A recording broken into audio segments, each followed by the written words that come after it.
نحمده ونصلي على رسوله الكريم أما بعد أعوذ بالله من الشيطان الرجيم بسم الله الرحمن الرحيم رب اشرح لي صدري ويسر لي أمري واحلل عقدة من لساني يفقهوا قولي ورب زدني علما اللهم فقهنا في الدين اللهم ارزقني التفكر والتدبر بما يتلوه لساني من كتابك وارزقنا له المعرفة بمعانيه والنظر في عجائبه والعمل بذلك ما بقي إنك على كل شيء قدير رب ارحمهما كما ربياني صغيرا اللهم حاسبني حسابا يسيرا.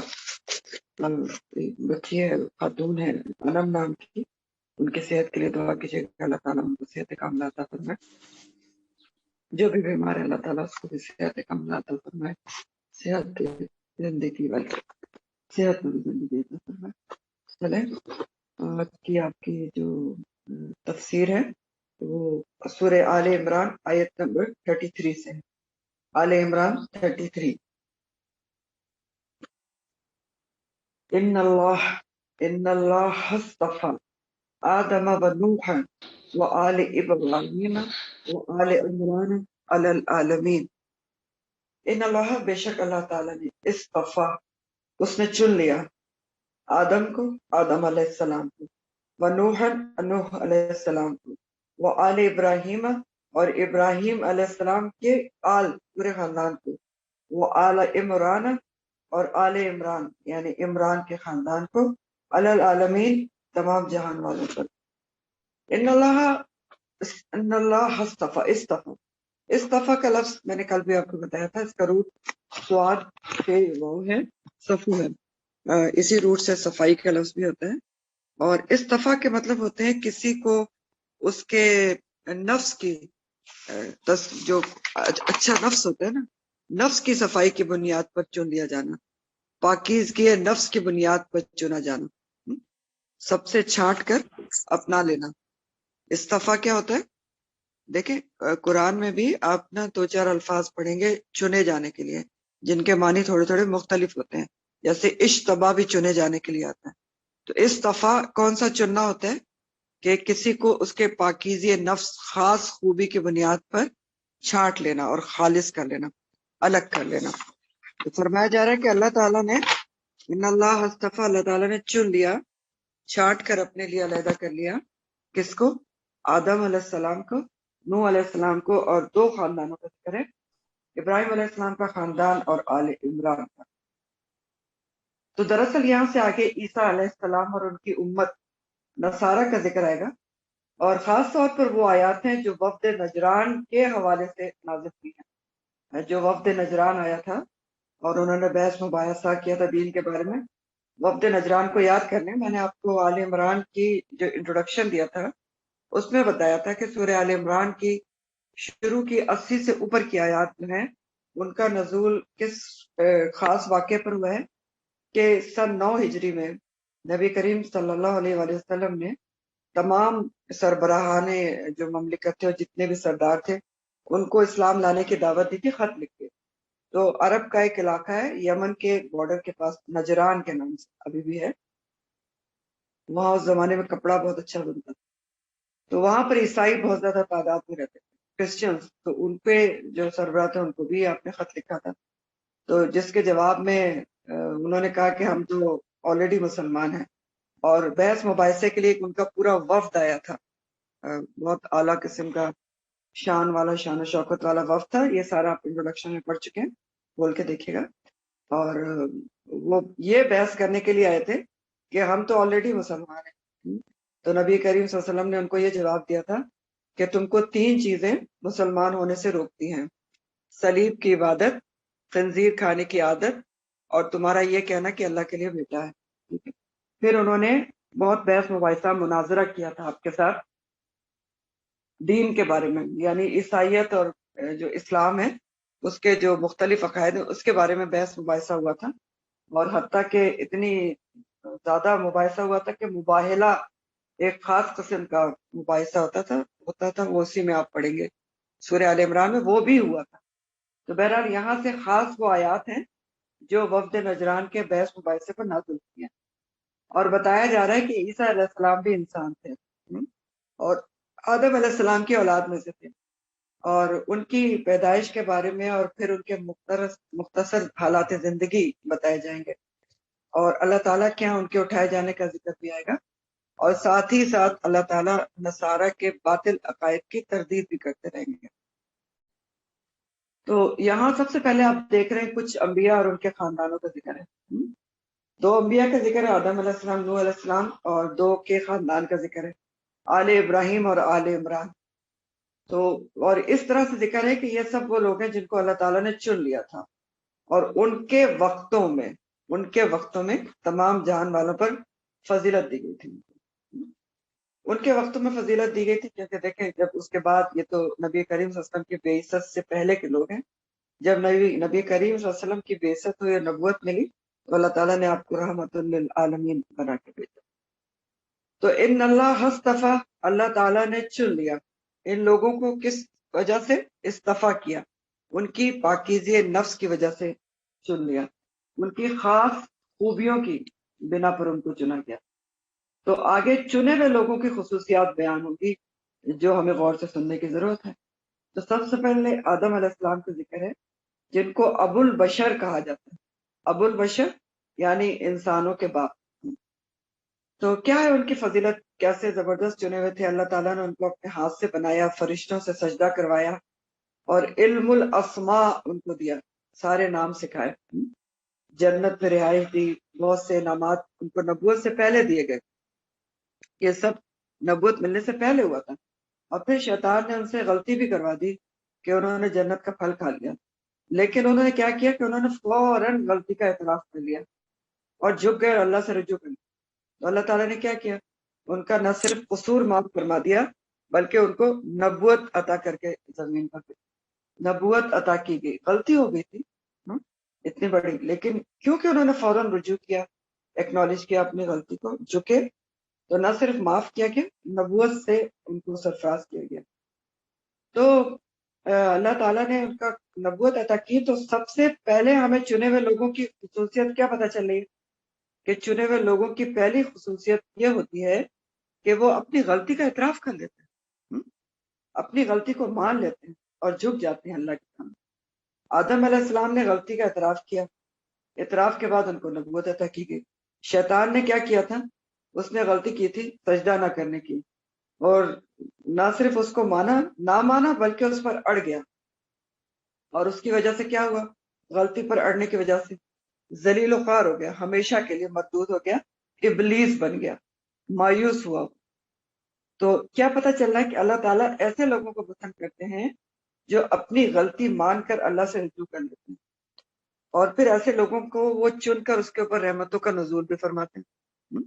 جو غلطی مان لیں اپنی تو اللہ تعالیٰ ان کو چن بھی لیتے ہیں چاہے، اور ان پر رحمتوں کا نزول فرماتے ہیں۔ کیونکہ دیکھیں انسان سے غلطی تو ہو سکتی ہے، انسان ہونے کے ناطے انسان سے غلطی تو ہو سکتی ہے، لیکن انسانیت کیا ہے کہ انسان عاجزی اختیار کرے، اللہ کے آگے جھک جائے اور معافی مانگ لے۔ اور ابلیسیت کیا ہے کہ غلطی پر جمع رہے، اڑا رہے، اور دوسرے کو اپنی غلطی کا قصوروار ٹھہرائے۔ ابلیس نے یہی تو کیا تھا۔ تو جو غلطی مان لیتے ہیں، جھک جاتے ہیں، عاجزی اختیار کرتے ہیں، تو ان پر رحمتوں کا نزول ہوتا ہے، اور جو اڑ جاتے ہیں اور دوسرے کو قصوروار ٹھہراتے ہیں تو رحمت سے دور ہو جاتے ہیں، مردود ہو جاتے ہیں، اور لوگوں کی نظروں میں گر بھی جاتے ہیں۔ دوسرے چنے ہوئے لوگوں میں ذکر ہے وہ نوح علیہ السلام۔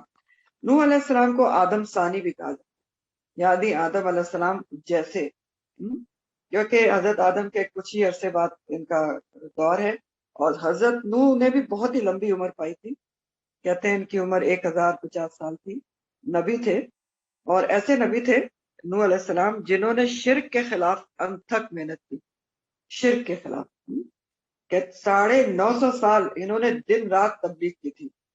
اور سورہ نوح میں آپ پڑھیں گے، قرآن میں ہی سورہ نوح ہے کہ ہر طریقے سے کی تھی اور ہر وقت کی تھی، لیلتن و نہارا اور سرن و جہارا، لیکن اتنی انتھک محنت کے باوجود صرف 80 لوگ ایمان لائے تھے، 80۔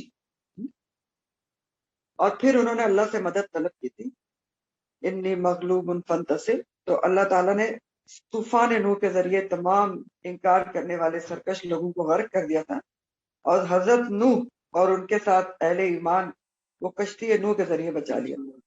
اور پھر کیا ہوا تھا کہ تمام دنیا کے انسان جو ہیں نوح علیہ السلام کی نسل سے پیدا ہوئے، باقی لوگ تو ڈوب گئے تھے نا، غرق ہو گئے۔ 3 بیٹے ان کے ساتھ کشتی میں تھے، ان کی فیملی تھی، تو ایک چوتھا بیٹا تو اس نے ایمان قبول نہیں کیا تھا تو ڈوب گیا تھا، پر یہ بھی آپ پڑھیں گے انشاءاللہ۔ تو پھر ان کے ان 3 بیٹوں سے ساری نسل انسانی آگے چلی۔ تو نوح علیہ السلام کی بڑی خوبی کیا تھی؟ استقامت تھی۔ استقامت 950 سال تبلیغ کرنا، سوچے نا، اور جب لوگ قبول بھی نہیں کرتے تو ان کی بڑی خوبی کیا نظر آ رہی؟ استقامت، کنسسٹنسی۔ تو اللہ تعالیٰ کو ایسے لوگ پسند ہیں جو اچھے کام کریں، درست کام کریں، اور پھر اس پر استقامت سے جم جائیں۔ جمنا اللہ تعالیٰ کو پسند ہے۔ مصیبتیں، مشکلات آنے پر اپنا راستہ بدل نہ لے، چھوٹی سی مشکل آنے پر کام کو چھوڑ نہ دے۔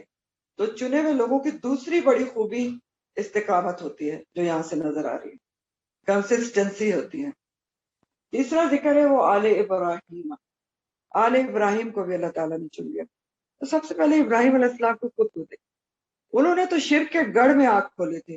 باپ ان کا آزر، بت گر، بت فروش، ہر طرف بت پرستی، سورج چاند کی پوجا، لیکن انہوں نے اللہ کی توحید کا پرچم بلند کیا، اور ان کے اوپر پے در پے آزمائشی، ایک کے بعد ایک آزمائش آئی۔ سوچ کے دیکھیں، پہلے کیا ہوا؟ ان کو آگ میں ڈال دیا گیا الاؤ روشن کر کے، اس میں سے اللہ تعالیٰ نے نکال لیا، جلا وطن کر دیے گئے، بیوی بچے کو لے کر نکل گئے، پتہ نہیں کہاں کہاں پھرتے رہے۔ پھر کیا ہے، اللہ کے حکم سے بیوی اور نوزائیدہ چھوٹے سے بچے کو مکہ کے صحرا میں چھوڑا ہے۔ پھر کیا ہے، خواب کے ذریعے بشارت ملی، بچے کو قربان کر دو، ینگ چھوٹا بچہ، مطلب ابھی نوجوان، قربان کرنے کو تیار ہو گئے۔ تو اب اگر دیکھیں تو ان کو تو اللہ تعالیٰ نے ہر طرح سے، ہر آسپیکٹ سے آزمایا، اور وہ ہر آزمائش میں یکسو رہے اور کامیاب ہوئے۔ اور ان کی آل، یعنی ان کے خاندان میں سے جو اللہ تعالیٰ کہہ رہے ہیں نا آل ابراہیم کو چن لیا، تو عمومی طور پر جو پیغمبر نبی مبعوث ہوئے ہیں وہ زیادہ تر جو نبی ہیں ان کے بیٹے اسحاق علیہ السلام اور پھر ان کے بیٹے یعقوب علیہ السلام، جن سے بنی اسرائیل کے نسل بنی تھی، اس سے مبعوث ہوئے۔ زیادہ تر انبیاء بنی اسرائیل کے نسل میں سے آئے ہیں، اور پھر نبی آخر الزمان صلی اللہ علیہ وآلہ وسلم بھی ابراہیم علیہ السلام کے بیٹے اسماعیل علیہ السلام کے نسل سے مبعوث تھے۔ تو اس میں کیا نظر آ رہا ہے کہ اللہ تعالیٰ کی نظر میں چنا ہوا اور خالص کون ہو جاتا ہے؟ جو اللہ تعالیٰ کی ہر آزمائش کی کسوٹی پر پورا اترتا ہے، ہر آزمائش کی کسوٹی پر پورا اترتا ہے، کیونکہ دیکھیں آزمائش تو آئے گی، جس نے ایمان کا دعویٰ کیا ہے اس پر آزمائش تو ضرور آئے گی، کیونکہ اللہ تعالیٰ سورہ عنکبوت میں کہتے ہیں کہ ایسا تو ہو نہیں سکتا کہ تم زبانی کلامی کہو کہ میں ایمان لایا اور تم کو چھوڑ دیا جائے، اور اللہ تعالیٰ دیکھے نہیں کہ تم میں سے کون جو ہے وہ مجاہدین ہے اور کون بات میں سچے ہیں، تو دیکھا تو جائے گا۔ اور ابھی آپ نے سورہ البقرہ میں بھی پڑھا، آیت نمبر 155 میں، وَلَنَبْلُوَنَّكُمْ بِشَيْءٍ مِّنَ الْخَوْفِ وَالْجُوعِ وَنَقْصٍ مِّنَ الْأَمْوَالِ وَالْأَنفُسِ وَالثَّمَرَاتِ وَبَشِّرِ الصَّابِرِينَ، اور البتہ ہم ضرور بالضرور تم کو آزمائیں گے کسی بھی چیز سے، خوف سے، بھوک سے، نقصان میں اموال کے اور اپنی جان کے اور پھلوں کے، اور جو کامیاب ہو گیا تو خوشخبری دے دیں، وبشر الصابرین، جو صبر سے رہتے ہیں ان کے لیے خوشخبری۔ تو آل ابراہیم کو کس بنا پر چنا گیا؟ چنے ہوئے لوگوں کی تیسری خوبی کیا نظر آ رہی ہے؟ ہر آزمائش پر کھرا اترنا۔ پہلی خوبی کیا بتائی تھی میں نے آپ کو؟ کیا تھی پہلی خوبی؟ کہ آدم علیہ السلام کی کہ اپنی غلطی کا اعتراف کرنا، یہ چنے ہوئے لوگوں کی خوبی ہوتی ہے، اور اللہ کے آگے جھک جانا۔ اور دوسری خوبی یہ استقامت، کنسسٹنسی۔ تیسری خوبی چنے ہوئے لوگوں کی ہر آزمائش پر کھرا اترنا، صبر سے رہنا۔ چوتھی جو چنے ہوئے لوگ ہیں وہ آل عمران کا ذکر آ رہا ہے۔ آل عمران کے بارے میں 2 روایات ہیں کہ آل عمران کون ہے۔ ایک روایت یہ ہے کہ حضرت موسیٰ اور ہارون علیہ السلام کے والد کا نام عمران تھا، اور جو حضرت مریم ہے نا وہ حضرت موسیٰ کی نسل میں سے تھی. تو بعض مفسرین نے اس وجہ سے کہا کہ ان کی نسبت آل عمران کی جاتی ہے کیونکہ وہ ان کی نسل میں سے تھی. لیکن جو دوسری وجہ ہے وہ زیادہ راجح ہے، پریفرڈ ہے، کہ مریم علیہ السلام کے والد کا نام عمران. مریم علیہ السلام جو عیسیٰ علیہ السلام کی والدہ ہیں، ان کے والد کا نام عمران. تو آل عمران سے مراد پھر کون ہوا؟ کہ عمران کی بیوی یعنی مریم علیہ السلام کی والدہ، مریم علیہ السلام خود اور عیسیٰ علیہ السلام، یہ آل عمران ہو گئے جن کو اللہ تعالیٰ نے چن لیا. اور آل عمران ان کو کیوں کہا گیا؟ کیونکہ عیسیٰ علیہ السلام تو بن باپ کے پیدا ہوئے تھے، اور عمومی طور پر نسبت کا سلسلہ جو ہے باپ سے چلتا ہے، تو ان کے نانا کے نام لگا کے ان کو آل عمران سے منسوب کیا گیا، آل عمران. تو آل عمران میں آپ اتنا یاد رکھیں کون کون ہے آل عمران. عمران ان کی مریم علیہ السلام کی جو والدہ ہیں ان کے شوہر کا نام ہے، یعنی مریم علیہ السلام کے نانا، سوری عیسیٰ علیہ السلام کے نانا کا نام، مریم علیہ السلام کے والد کا نام عمران تھا. تو آل عمران میں مریم علیہ السلام کی والدہ، خود مریم علیہ السلام اور عیسیٰ علیہ السلام شامل ہیں، یہ سب ہے. اب آل عمران کو چنے جانے کی وجہ کیا تھی کہ وہ العالمین پر چنے گئے؟ دیکھیں یہ بہت ضروری، بہت ہی خوبصورت بات ہے. آل عمران کے چنے جانے کی وجہ عورتیں ہیں، دو عورتیں ہیں. آل عمران کی تاریخ ایک عورت کی قربانی سے شروع ہوتی ہے. وہ کون تھی؟ حضرت مریم کی والدہ، جن کا نام حنا بنت فاقوس آتا ہے. حنا، ہا حلو علی، نون اور ہا گول ہا، حنا بنت فاقوس، فے الف قاف واو زال. تو یہ حضرت مریم کی والدہ. سب سے پہلے ان کی قربانی ابھی آپ پڑھیں، اور پھر مریم علیہ السلام کی قربانی. تو اللہ تعالیٰ نے نیکی اور بھلائی کے کاموں میں عورت کو پیچھے نہیں چھوڑا ہے، چنے جانے میں عورت شامل ہے. آل عمران چنے ہی کس لیے گئے؟ عورت کی وجہ سے، دو عورتوں کی وجہ سے. تو کیا نظر آ رہا ہے کہ کسی بھی عورت کو اس کی نیکی بھلائی، اس کی خوبیوں کی بنا پر چنا جا سکتا ہے. اللہ کی نظر میں کوئی عورت بھی معتبر اور چنی ہوئی لازمی طور پر ہو سکتی ہے. اور ان دو عورتوں کے علاوہ بھی اور بھی کئی چنی ہوئی عورتیں گزری ہیں، جیسے حضرت آسیہ زوجہ جو فرعون تھی، اور اس کے علاوہ ازواج مطہرات میں سے اور کئی صحابیات. اور پھر کوئی بھی چنا جا سکتا ہے، کبھی بھی کسی بھی زمانے میں کوئی بھی عورت چنی جا سکتی ہے جو بھی نیکی بھلائی کی کے راستے پر آگے بڑھ جائے، اللہ تعالیٰ کی نظر میں معتبر ہو سکتی ہے اور چنی جا سکتی ہے. تو بہرحال ان سب لوگوں کو اللہ تعالیٰ نے چنا تھا. ان اللہ اصطفیٰ، کس بنیاد پر؟ ان کی نیکیوں، بھلائیوں، صبر، استقامت، اطاعت گزاری، اخلاص اور اللہ کی طرف رجوع کرنے کی وجہ سے چن لیا تھا العالمین، جہان والوں پر. یعنی اپنے اپنے وقتوں میں تمام عالم پر ان کو فضیلت دی گئی تھی. جو جس وقت میں تھا، آدم علیہ السلام کے وقت میں ان کو فضیلت دی گئی تھی، ابراہیم علیہ السلام کے وقت میں ان کو فضیلت دی گئی تھی. اور دوسرا معنی اس کا یہ ہے کہ رہتی دنیا تک ان کے نام عزت و احترام سے لیے جاتے ہیں. اور اس کے بعد نبی کریم صلی اللہ علیہ وسلم کی بعثت ہوئی اور آپ رحمت للعالمین بن کر آ گئے. تو ان لوگوں کو اللہ تعالیٰ نے چنا، اپنے اپنے وقتوں میں چنا تھا ان کی خوبیوں کی اور ان کی قربانیوں اور ان کی استقامت کی بنیاد پر. تو اللہ تعالیٰ فرماتے ذریتم بعضھا من بعض، اولاد ہیں یہ سب، بعض ان کے بعض میں سے جن کا ذکر ہوا ہے، ان کے بعض کی اولاد ہیں. اب اس کا کیا مطلب ہے؟ اس کے دو تین معنی ہیں. سب سے پہلا معنی تو یہ ہے کہ تمام انبیاء جو ہیں، جتنے بھی نبی آئے، پہلے آدم علیہ السلام اور پھر نوح علیہ السلام اور اس کے بعد ابراہیم علیہ السلام کی اولاد میں سے ہی ہیں، جیسا میں نے آپ کو بھی بتایا. اور پھر اس طرح بھی ذریتم بعضھا من بعض ہے کہ یہ تمام لوگ انسان تھے. اور یہ بتایا کیوں جا رہا ہے کہ عیسیٰ علیہ السلام بھی ابراہیم علیہ السلام اور پھر آل عمران میں سے ہی تھے، لہذا وہ بھی انسان تھے. اللہ یا اللہ کے بیٹے نہیں تھے، نعوذ باللہ. بتایا یہ جا رہا ہے، وقت نجران کو ذہن میں رکھیں. تو ایک معنی تو یہ ہے. دوسرا معنی یہ ہے کہ تمام پیغمبروں میں جن کا بھی ذکر بھی ہو رہا ہے، جن کا نہیں ہوا، کہیں نہ کہیں سے رشتہ داری بھی موجود تھی. جیسے میں نے ابھی آپ کو بتایا کہ حضرت مریم جو ہے وہ حضرت موسیٰ کے خاندان سے ہی تعلق رکھتی تھی. ٹھیک ہے، تو ایک معنی اس کا یہ بھی ہے کہ کہیں نہ کہیں سے رشتہ دار تھے. اور تیسرا معنی یہ بھی ہے کہ پیغمبر ہونے کے ناطے سب پیغمبر بھائی بھائی ہیں، ذریتم بعضھم من بعض، پیغمبری کے رشتے سے سب پیغمبر ایک دوسرے کے بھائی ہیں، اور ان کا مشن بھی ایک تھا اور ایک دوسرے سے تعلق تھا. اور عیسیٰ علیہ السلام بھی اللہ کے پیغمبر ہی تھے، اور وہ بھی دوسرے پیغمبروں کی طرح پیغمبروں کے بھائی تھے، اور ان کا مشن بھی لوگوں کو اللہ سے جوڑنا تھا، اپنے سے جوڑنا نہیں تھا. واللہ سمیع علیم، اور اللہ تعالیٰ بہت سننے والا اور بہت جاننے والا ہے. تو اللہ تعالیٰ کیا سننے والا ہے؟ اللہ تعالیٰ سن رہا ہے کہ لوگ عیسیٰ علیہ السلام کے بارے میں کیا کیا جھوٹ گڑھ رہے ہیں، اور علیم جاننے والا بھی ہے، اچھی طرح اس حقیقت کو جانتا ہے کہ عیسیٰ علیہ السلام کون ہے.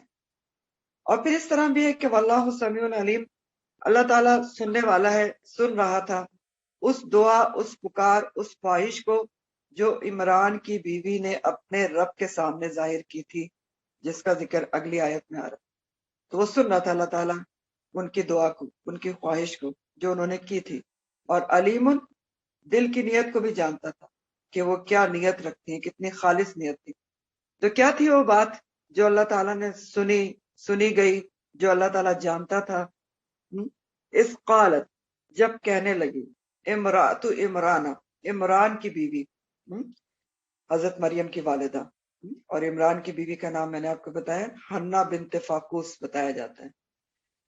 تو جب کہنے لگی عمران کی بیوی، ربی اے میرے رب، انی بے شک میں نے، نظر تو نظر مانی میں نے، لکا تیرے لیے، ماں جو فی بطنی میرے پیٹ میں ہے، یعنی حمل سے تھی ہیں اس وقت یہ نظر مانتی ہیں کہ میں، اے میرے رب، میں نظر مانتی ہوں کہ جو کچھ میرے پیٹ میں ہے، محررن آزاد کیا ہوا، فتقبل منی، پس تو قبول کر لے مجھ سے. کہتی ہیں کہ میں اس بچے کو جو پیدا ہونے جا رہا ہے، اس کو محررن آزاد کرتی ہوں تیرے لیے. یہ نظر مانی انہوں نے. ٹھیک ہے.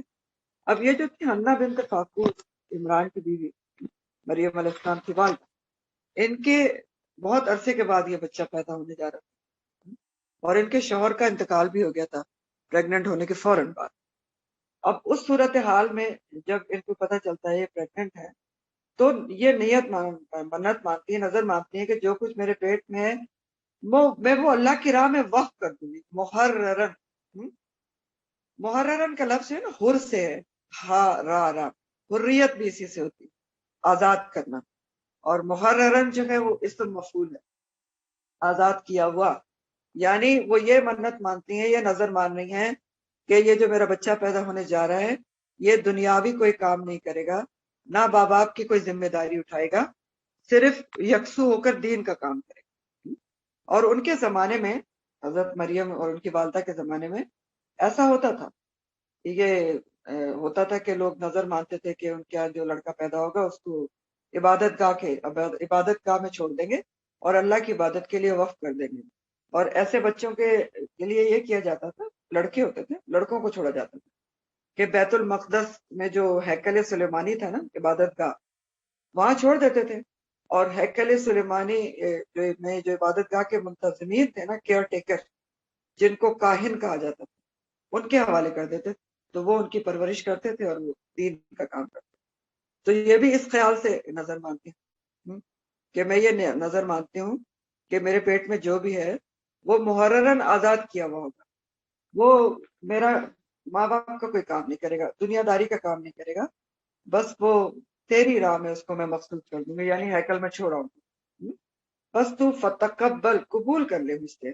یہ ایک ان کی تڑپ نظر آ رہی ہے کہ بس تو قبول کر لے، تو قبول کر لے.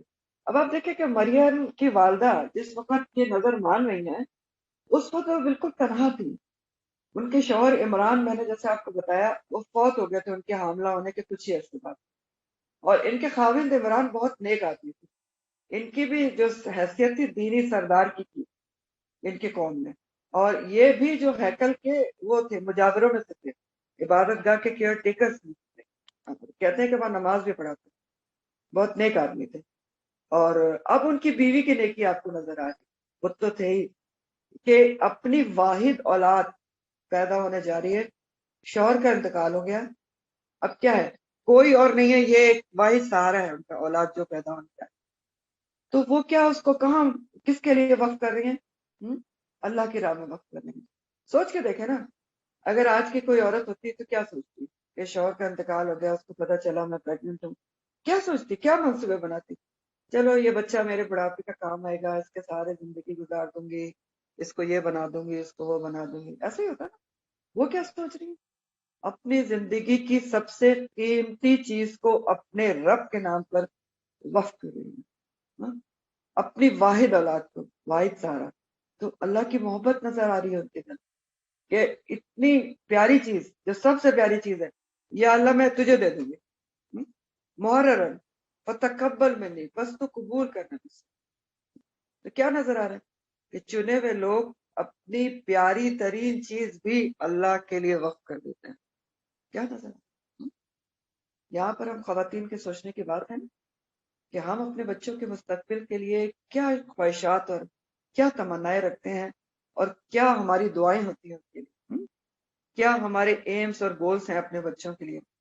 کیا صرف دنیا کا عروج، صرف دنیا کی ترقی؟ سوچنے کی بات ہے نا۔ بہت زیادہ فوڈ آف تھاٹ ہے یہاں پر خواتین ہی کے لیے۔ کیا ہماری انالائز کریں ہم سب اپنی جگہ، کیا ہماری خواہش ہے دل میں اپنے بچوں کے لیے، کیا دعائیں ہیں؟ صرف دنیا کا عروج ہے یا آخرت کے درجات کا بھی سوچتے ہیں؟ اور فکر ان کو کیا ہو رہی ہے؟ یہ فکر نہیں ہے کہ لوگ کیا کہیں گے کہ واحد اولاد تھی اور ادھر چھوڑ دی، فکر یہ ہے فتقبل منی، بس تو قبول کر لے مجھ سے۔ تو بڑے سے بڑا نیکی کا کام کر کے بھی عاجزی ہے، فکر ہے کہ تو قبول کر لے مجھ سے۔ اور یہ ان کی عاجزی اور نیت کا اخلاص ہی تھا نا کہ ان کی نیکی کا ذکر اللہ تعالیٰ قرآن میں لا رہے ہیں اور رہتی دنیا تک پڑھا جا رہا ہے۔ آپ دیکھیں نا، یہ کس سے خواہش کر رہے ہیں؟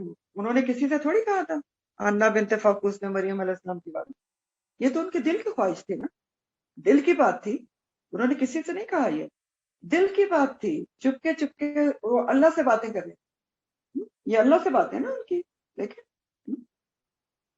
اس قالت امراۃ عمران رب بھی، رب سے بات ہو رہی، اے میرے رب۔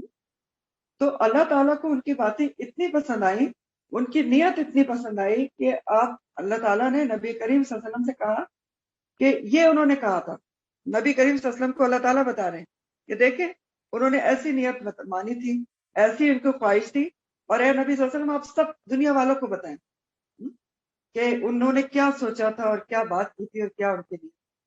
تو اس سے بھی ہمیں کیا پتہ چلتا ہے کہ ان اللہ لا یضیع اجر المحسنین، اللہ تعالیٰ کسی بھی محسن کا اجر جو ہے وہ ضائع نہیں کرتا۔ ضائع کدھر کیا؟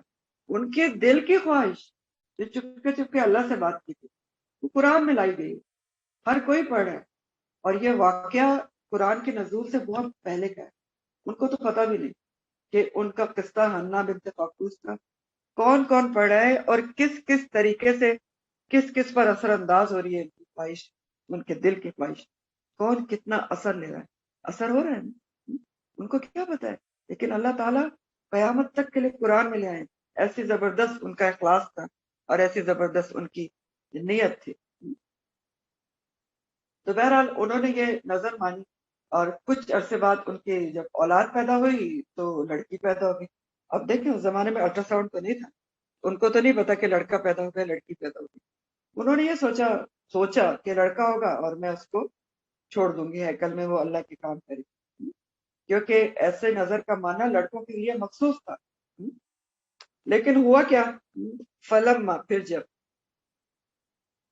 وہ تقبل منی کے بعد یہ بھی ہے کہ انک انت السمیع العلیم، کہ بس تو قبول کر لے مجھ سے، بے شک تو ہی بہت سننے والا اور جاننے والا ہے۔ اب آپ دیکھیں سمیع العلیم بھی اللہ تعالیٰ کی جو صفتیں بار بار آ رہی ہے، کیونکہ سننے والا اور جاننے والا تو اصل میں وہی۔ تو بہرحال ان کو نہیں پتا تھا کہ میرا لڑکا ہوگا کہ لڑکی ہوگی، انہوں نے ایک لڑکے کا سوچ کے کہ لڑکا ہوگا تو میں اس کو ہیکل میں چھوڑ دوں گی، نظر مان لی۔ فلما، پھر جب وضعتها، اس نے جنم دیا اس کو، قالت، کہنے لگی، ربی ہے میرے رب، انی، بے شک میں نے، وضعتها، میں نے جنم دیا ہے اس کو، انسا، لڑکی، لڑکی پیدا ہو گئی، پریشان ہو گئی، فکر ہو گئی کہ یا اللہ میں نے تو یہ منت مانی ہوئی تھی، اب لڑکی کو کیسے میں ہیکل میں چھوڑوں گی؟ لڑکی کو تو نہیں رکھتے تھے وہ لوگ، لڑکوں کو رکھتے تھے۔ یہ بھی فکر ہوئی، حسرت بھی ہوئی کہ شاید میری نظر، میری دعا قبول نہیں ہوئی، یہ بھی فکر ہوئی کہ کیسے، یہ بھی کہ اللہ تعالیٰ نے پتہ نہیں میری نظر، میری دعا قبول نہیں کی۔ تو اللہ تعالیٰ فرماتے ہیں واللہ عالم، اللہ تعالیٰ زیادہ جانتے ہیں، عالم و اسم تفضیل ہے، بما وداد، اس نے جو جنم دیا، ولیس الذکر، اور نہیں ہے لڑکا، کل انسا مانند لڑکی۔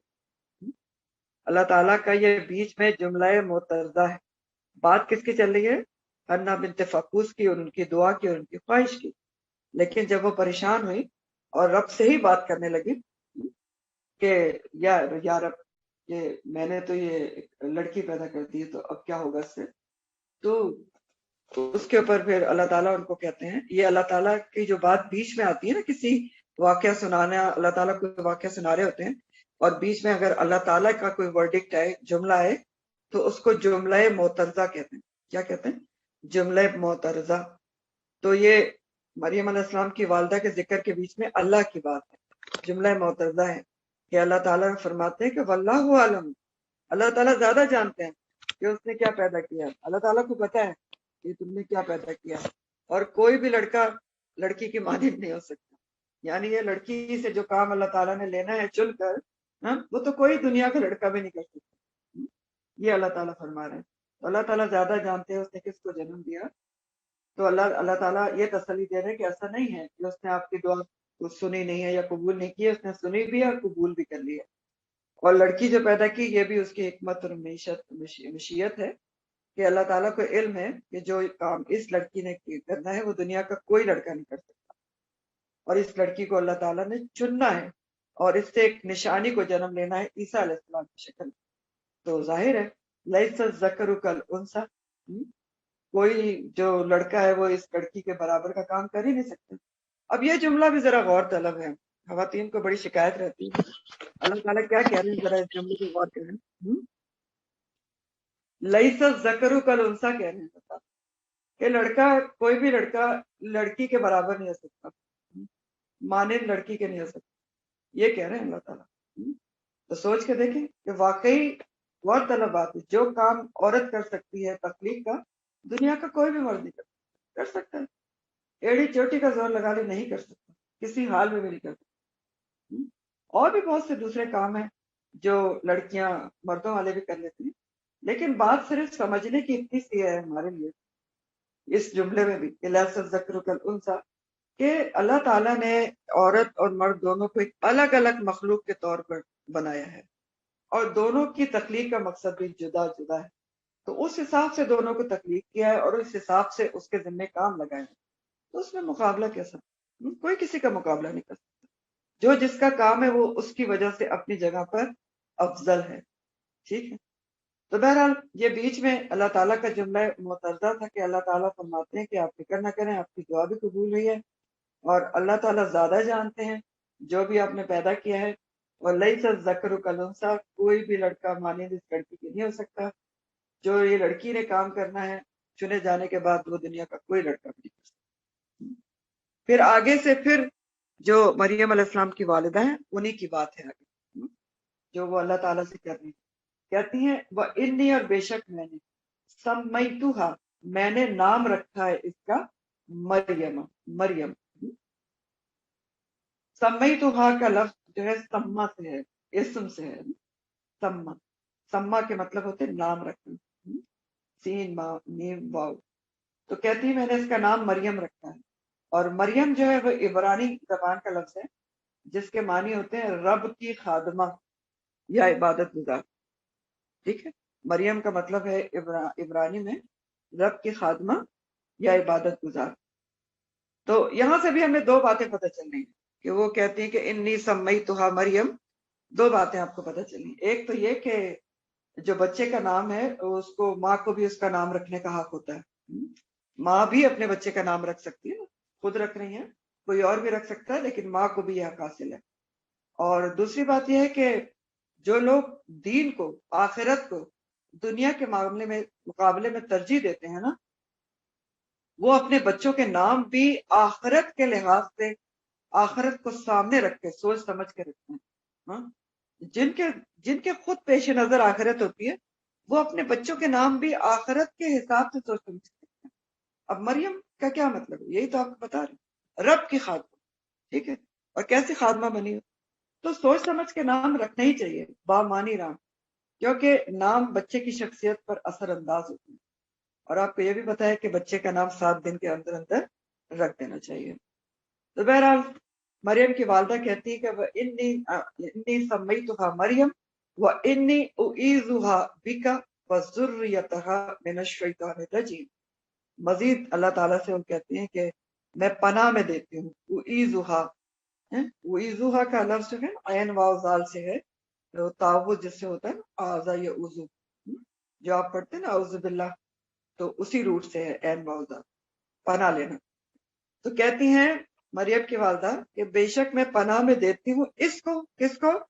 جو مریم علیہ السلام کو، بکا تیری، بس ذریتا، اور اس کی اولاد کو بھی، ابھی بچی پیدا ہوئی ہے، اور نہ صرف اس کو پناہ میں دے رہی ہیں اللہ تعالیٰ کی شیطان سے، بلکہ اس کی اولاد کو بھی دے رہی ہیں من الشیطان الرجیم، شیطان مردود سے۔ رجیم کا لفظ جو ہے نا وہ فعیل و معنی مفعول ہے، دھتکارا ہوا یا مردود، رد کیا ہوا، دور کیا ہوا۔ تو اپنی بچی کو بھی اور اس کی آئندہ ہونے والی اولاد کے لیے بھی دعا کر رہی کہ وہ شیطان مردود سے اللہ کی پناہ میں رہے۔ تو اب یہ بھی بہت زبردست سیکھنے کی بات ہے، نہ صرف اپنی اولاد کو بچا رہی ہے بلکہ اولاد کی بھی ابھی سے دعا کر رہی ہے کہ وہ شیطان سے محفوظ رہے۔ ایمان کی سلامتی کی فکر ہے، نسلوں کی، تو بہت ہی سمجھدار بات ہے دیکھیں، کیونکہ ہم میں سے بھی تو ہر ایک کو پتا ہے نا کہ شیطان تو وعدے کر کے آئے اللہ تعالیٰ کہ میں یہ کروں گا اور میں وہ کروں گا، میں بھٹکاؤں گا اور بہکاؤں گا آدم علیہ السلام کی نسل کو، اور ان کو بہکا کر ایک لمبی تعداد کو اپنے ساتھ جہنم میں لے جاؤں گا۔ اور ایک جگہ اور آتا ہے کہ شیطان نے کہا تھا اللہ تعالیٰ سے کہ لَأَحْتَنِكَنَّ ذُرِّيَّتَهُ، میں اس کی اولاد کی جڑ کاٹ دوں گا، آدم علیہ السلام کی اولاد کی جڑ کاٹ دوں گا، تباہ برباد کر دوں گا اور اپنے ساتھ جہنم میں لے جاؤں۔ تو یہ تو سب ہمیں بھی پتا ہے کیونکہ یہ تو سارا قرآن میں موجود ہے۔ تو وہ کتنی سمجھدار تھی کہ نہ صرف اپنی اولاد بلکہ اس کی اولاد کو بھی شیطان مردود سے پناہ میں دے رہی ہے۔ تو یہاں سے بھی ہمیں ایک اچھی ماں کی خوبیاں اور ایک عورت کے ایمانی درجے کا پتہ چلتا ہے۔ عورت کے ایمان کا درجہ نا، دیکھیں کیا ایمان ہے، پیدا ہونے سے پہلے اولاد کو اللہ کے لیے وقف کر دیا، جن کا شوہر بھی نہیں ہے، اب ساری ان کی توجہ کس کی طرف ہے؟ اس اولاد کی طرف، لیکن وہ اس کو مخصوص کر رہی ہیں اللہ کے لیے، نام بہت اچھا رکھا، اور نسلوں کے لیے شیطان مردود سے بچاؤ کی دعا۔ بخاری کی حدیث کا مفہوم ہے، نبی کریم صلی اللہ علیہ وسلم نے فرمایا کہ جو بچہ پیدا ہوتا ہے اس کی پیدائش کے وقت شیطان اسے چھوتا ہے تو وہ چلا کر رونے لگتا ہے۔ حضرت مریم اور ان کے بیٹے سیدنا عیسیٰ کو شیطان نے نہیں چھوا، تو کیوں نہیں چھوا؟ یہاں تک حدیث کے الفاظ، ان کی ماں کی دعا کی وجہ سے۔ تو جو چنے ہوئے لوگ ہوتے ہیں نا، چنے ہوئے نیک لوگ، ان کو اپنے بچوں کی پیدائش کے ساتھ ہی ان کی دین کی، ان کی آخرت کی فکر ہوتی ہے۔ یہ بھی چنے ہوئے لوگوں کی خوبی نظر آ رہی ہے نا، یہ صرف دنیا کی فکر نہیں ہوتی، پیدائش کے ساتھ ہی ان کے دین اور آخرت کی فکر ہوتی ہے، اور نہ صرف اپنے بچوں کی بلکہ آگے اپنے بچوں کے بچوں کی بھی آخرت کی فکر ہوتی ہے، ان کی نسلوں کی فکر ہوتی ہے کہ نسلیں دین پر قائم رہیں، اس کے لیے دعا کرتے ہیں۔ آپ دیکھیں نا، ہم نے پیچھے بھی پڑھا تھا نا پہلے سپارے میں کہ یعقوب علیہ السلام اور ابراہیم علیہ السلام، اسحاق علیہ السلام وغیرہ نے اپنے بچوں کو کیا نصیحت کی تھی کہ وَلَا تَمُوتُنَّ وَأَنْتُمْ مُسْلِمِينَ، کہ ہرگز تمہیں موت اس حالت میں آنا چاہیے کہ تم مسلمان ہو۔ ٹھیک ہے، تو ہمیں بھی اپنے بچوں کے لیے اصول نکالنا چاہیے نا یہاں سے کہ ہم دین کے مطابق ان کی تربیت کریں، اور ایسی تربیت کریں کہ آگے چل کر وہ اپنے بچوں کو بھی دین پر چلا سکیں۔ آپ دیکھیں نا، اگر آج میں اپنے بچوں کو دین کی تربیت نہیں دیتی، دین کے بارے میں کچھ نہیں بتاتی، آگے انہوں نے پھر کیا بتانا ہے؟ جب ان کو خود ہی کچھ نہیں پتا، پھر تو ہم نسلیں بگاڑ رہے ہیں نا۔ بہت غور طلب باتیں ہیں، ہم تو پھر نسلیں بگاڑ رہے ہیں جب اپنے بچوں کو صرف دنیا کی طرف توجہ دلا رہے ہیں، یہ کر لو وہ کر لو تم کامیاب ہو جاؤ گے، آخرت کی بات ہی نہیں کر رہے ہیں، ان کو اس طرف دھیان ہی نہیں دلوا رہے، تو آگے تو پھر نسلیں بگڑیں گی نا، سدھرنے کا تو کوئی پھر بہت ہی مشکل نظر آتا ہے۔ تو ایک طریقہ بتایا جا رہا ہے یہاں پہ تمام ماؤں کو، ایمان والی ماؤں کو، کہ بچوں کی صرف دنیا کی فکر نہ کریں، آخرت کی فکر کریں، بلکہ زیادہ کریں، کیونکہ والآخرت خیر و ابقیٰ ہے، اور ان کی آخرت کے لیے کوشش بھی کریں اور دعائیں بھی کریں. یہ سب طریقے بتائے جا رہے ہیں. اور دوسری بات یہاں سے یہ معلوم ہوتی ہے کہ اولاد کے حق میں ایک ماں کی دعا بہت جلد قبول ہوتی ہے اور بہت اہم ہوتی ہے. پتہ چل رہا ہے نا؟ تو اس لحاظ سے بھی ہمیں سخت احتیاط کی ضرورت ہے کہ اگر سخت غصے میں بھی ہوں کبھی تو بچے کے لیے کوئی غلط لفظ منہ سے نہ نکال، بد دعا نہیں دینا چاہیے. غصے میں اپنے آپ کی اپنی زبان کو کنٹرول رکھنا چاہیے. بعض دفعہ لوگ ایسے کہہ دیتے ہیں نا، بہت ہی بری بات ہوتی ہے کہ اس سے تو اچھا تھا اولادی نہ ہوتی، پیدا نہ ہوتی. بہت ہی بےہودہ اور ناشکری کا کلمہ ہے یہ. دیکھیں یہ جو بددعا ہے وہ بھی اتنی خوبصورت ایک بات ہے. جو شیخ سدیس ہیں امام کعبہ آج کے، یہ اپنا واقعہ بتاتے ہیں کہ ان کی ماں نے ان کے اوپر ایک دفعہ غصہ کیا. یہ بہت شرارتی تھے بچپن میں، تو غصے میں کہتی کیا ہیں، ایسے لوگوں کی ماں ایسی ہوتی، کہتی جا تجھے اللہ تعالیٰ جو ہے امام کعبہ بناتا. تو غصے میں بھی ایسی دعائیں دے نا. تو بہرحال وہ امام کعبہ بن گئے. پھر ایک اور بہت اہم نقطہ سبق کے حساب سے یہاں سے ہمیں پتہ چلا، بہت ہی اہم نقطہ ہے یہ سیکھنے کا. یہ ہر اسٹیپ پہ جو حنا بنت فاقوس ہے کس سے دعا کرتے ہیں؟ اپنی پرابلمز، اپنے خدشات کس کو بتا رہی ہیں، کس کو سنا رہی ہیں، اپنی مشکلات کس سے شیئر کر رہی ہیں؟ سب اللہ سے شیئر کر رہی ہیں. اب ایسا تو نہیں ہے ان کے شوہر کا انتقال ہو گیا تو اور تو ریلیٹیوز ہوں گے نا.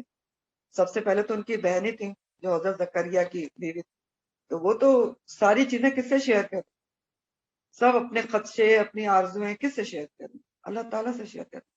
تو یہ بھی ایک سیکھنے کی بات ہے. دیکھیں ہم لوگوں سے شیئر کرتے ہیں، ہوتا کیا ہے سب سے پہلے تو لوگ آپ کے دل کا حال سمجھ ہی نہیں سکتے. آپ کے دل کی ایگزیکٹ بات کوئی سمجھ سکتا ہے؟ نہیں سمجھ سکتا. اگر سمجھ بھی لے تھوڑا بہت تو اس طرح سے دھیان نہیں دیتے کہ آپ کیا اپنے دل کی بات بتانا چاہ رہی ہیں. اچھا اگر دھیان دے بھی دیں تو پھر کیا ہے، کچھ کر نہیں سکتے. تو پھر اس کو کیوں نہ بتائیں جو آپ کے دل کی بات سمجھتا بھی ہے، علیم بذات صدور ہے، دھیان بھی دیتا ہے، سمیع علیم ہے اور سب کچھ کر بھی سکتا ہے. تو دل کی باتیں کس سے کریں؟ اللہ سے کریں نا. اور ویسے بھی دیکھیں بار بار اللہ تعالیٰ کی صفتیں آ رہی ہیں، سمیع علیم. تو بہرحال وہ کہتی ہے میں نے اس کا نام مریم رکھا ہے اور اس کی پناہ میں دیتی ہوں اس کو بھی اور اس کی اولاد کو بھی تیری شیطان الرجیم سے. پھر کیا ہوا، فتقبلها، تو قبول کر لیا اس کو ربها، اس کے رب نے، بے قبول حسن. اللہ تعالیٰ نے اتنی اخلاص سے کی ہوئی دعا تھی حضرت مریم کی والدہ کی، اتنی زیادہ ان کی نیت میں اخلاص اور اتنی زیادہ تڑپ تھی اور اتنے اچھے طریقے سے انہوں نے دعا کی تھی کہ اللہ تعالیٰ نے اس کو بھی بہت ہی اچھے طریقے سے قبول کیا. اور آپ دیکھیں یہاں جو کلام ہے نا قبول کے لیے جو آ رہے الفاظ آ رہے ہیں ان میں شدت ہے. آپ دیکھیں فتقبل ہے تجدید کے ساتھ، تو اس میں جو تجدید کے ساتھ الفاظ ہوتے ہیں اس میں اہتمام پایا جاتا ہے. اہتمام کے ساتھ قبول کر لیا اللہ تعالیٰ نے، رب ان کے رب نے ان کی اس خواہش کو. اور پھر کہا دوبارہ شدت آ رہی ہے بے قبول حسن، ساتھ قبولیت کی اچھی. تو بہت زیادہ اچھے طریقے سے اللہ تعالیٰ نے ان کے جو دل کی خواہش تھی، ان کا انداز اتنا خوبصورت تھا، اتنا اخلاص سے بھرپور تھا کہ بہت اچھے طریقے سے ان کی دعا اور خواہش کو قبول کیا گیا.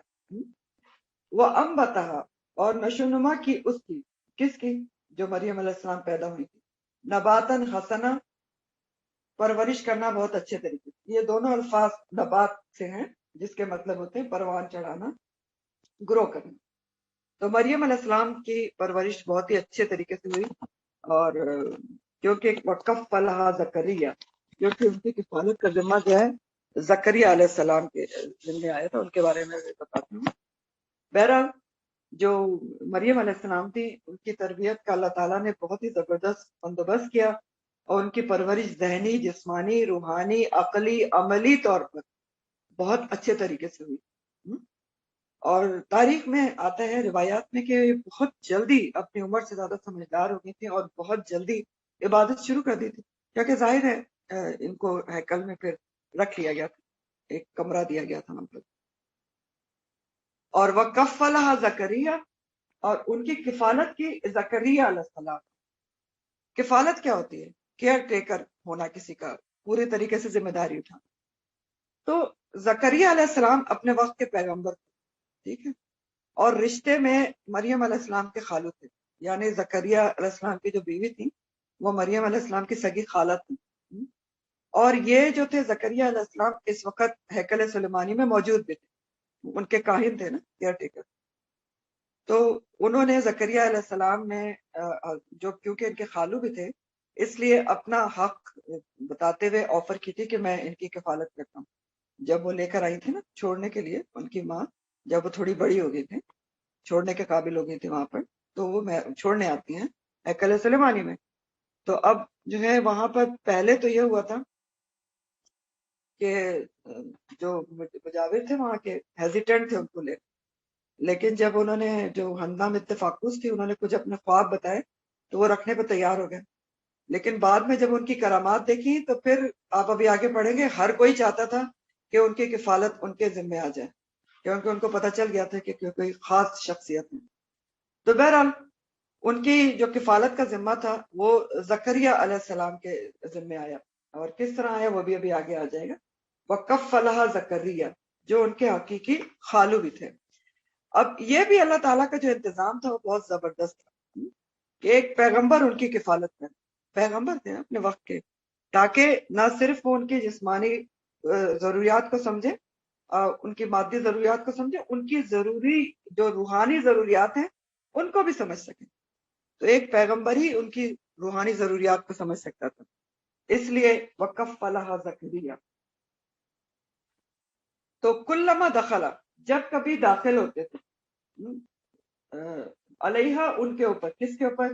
مریم علیہ السلام کے پاس، زکریا علیہ السلام، المحراب محراب میں، وجدہ پاتے تھے اندہا ان کے اس کے پاس رزقن رزق۔ اب محراب کیا ہوتی ہے کہ جب بھی وہ داخل ہوتے تھے محراب، اب زکریا علیہ السلام کو ان کی کسٹڈی مل گئی نا، کفالت مل گئی، اور ان کے کمرے میں زکریا علیہ السلام کے سوا کوئی آ نہیں سکتا تھا۔ محراب کہتے ہیں، دیکھیں محراب وہ نہیں ہوتی جو ہماری مسجدوں میں کہا جاتا ہے کہ جہاں امام کھڑے کے نماز پڑھاتے ہیں، نہیں، محراب کا لفظ حرب سے ہے، اور حرب جنگ کو کہتے ہیں۔ تو محراب ان کمروں کو کہا جاتا ہے جو مسجد کے خدام اور مجاورین یا عبادت گزاروں کے لیے مسجد کے ساتھ ساتھ بنائے جاتے ہیں، ہاں؟ اور انہی کمروں میں سے بیت المقدس کی جو مسجد اقصی تھی، انہی کمروں میں سے ایک کمرہ حضرت مریم کو دیا گیا تھا، جس میں وہ عبادت کیا کرتی تھی، صرف اسی کمرے میں رہتی تھی، اللہ کی عبادت کرتی تھی۔ اس کمرے میں حضرت زکریا کے علاوہ کسی کو داخلے کی اجازت نہیں تھی، کھانے پینے کا سامان بھی حضرت زکریا ہی پہنچایا کرتے تھے۔ تو بارہ ایسا ہوا کہ زکریا علیہ السلام جب کھانے کا سامان لے کر ان کے کمرے میں داخل ہوتے تو ان کے پاس پہلے سے وجدہ اندہا رزقن، ان کے پاس بے موسم کے پھل ہوتے تھے اور کھانے پینے کی چیزیں ہوتی، جبکہ ان کے کمرے میں کوئی اور آ نہیں سکتا تھا۔ یعنی بے موسم کے پھل، گرمی میں سردی کے، سردی میں گرمی کے پھل موجود ہوتے تھے۔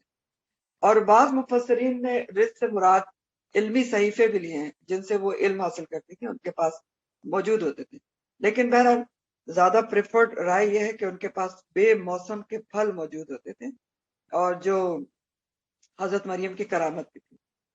اب یہاں پر ایک اور بات بھی، ایک اور سبب بھی ہمارے لیے کہ وَكَفَّلَهَا زکریا میں، کہ ان کی کفالت کا ذمہ جو ہے حضرت زکریا علیہ السلام کو دیا، حضرت زکریا کو کفالت کا موقع دیا گیا، ان کی کفالت کا جو ایک نبی کی والدہ بننے والوں تھی، جو خود چنی ہوئی تھی اور جن کو ایک اعلیٰ مقام حاصل ہونے والا تھا۔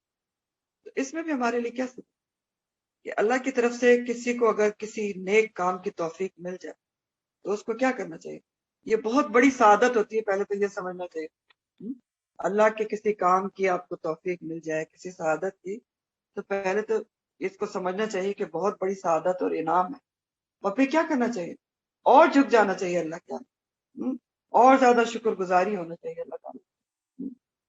تو بہرحال جب بھی وہ کمرے میں جاتے تھے تو ان کو بے موسم کے پھل وغیرہ وہاں نظر آتے۔ تو ایک دفعہ انہوں نے پوچھ ہی لیا مریم علیہ السلام سے، قالا، کہنے لگے، یا مریم، اے مریم، انا لکی ھذا، کہاں سے آتے ہیں یہ تیرے پاس؟ اب یہ پوچھنا کس لیے تھا؟ کوئی شک نہیں کیا تھا نعوذ باللہ میں، انہوں نے، ان کو تجسس تھا، حیرت تھی کہ یہاں تو کوئی آ ہی نہیں سکتا، تو یہ بے موسم کے پھل کہاں سے آتے؟ تو جواب دیتے ہیں، قالت هو من عند اللہ، یہ میرے اللہ کے پاس سے آتے ہیں۔ ان اللہ یرزق من یشاء بغیر حساب، اور اللہ تعالیٰ جس کو چاہتا ہے بغیر حساب کے رزق دیتا ہے۔ تو مریم علیہ السلام کی ایک کرامت بے موسم کی تھی۔ اب کرامت کیا ہوتی ہے یہ بھی سمجھ لیں۔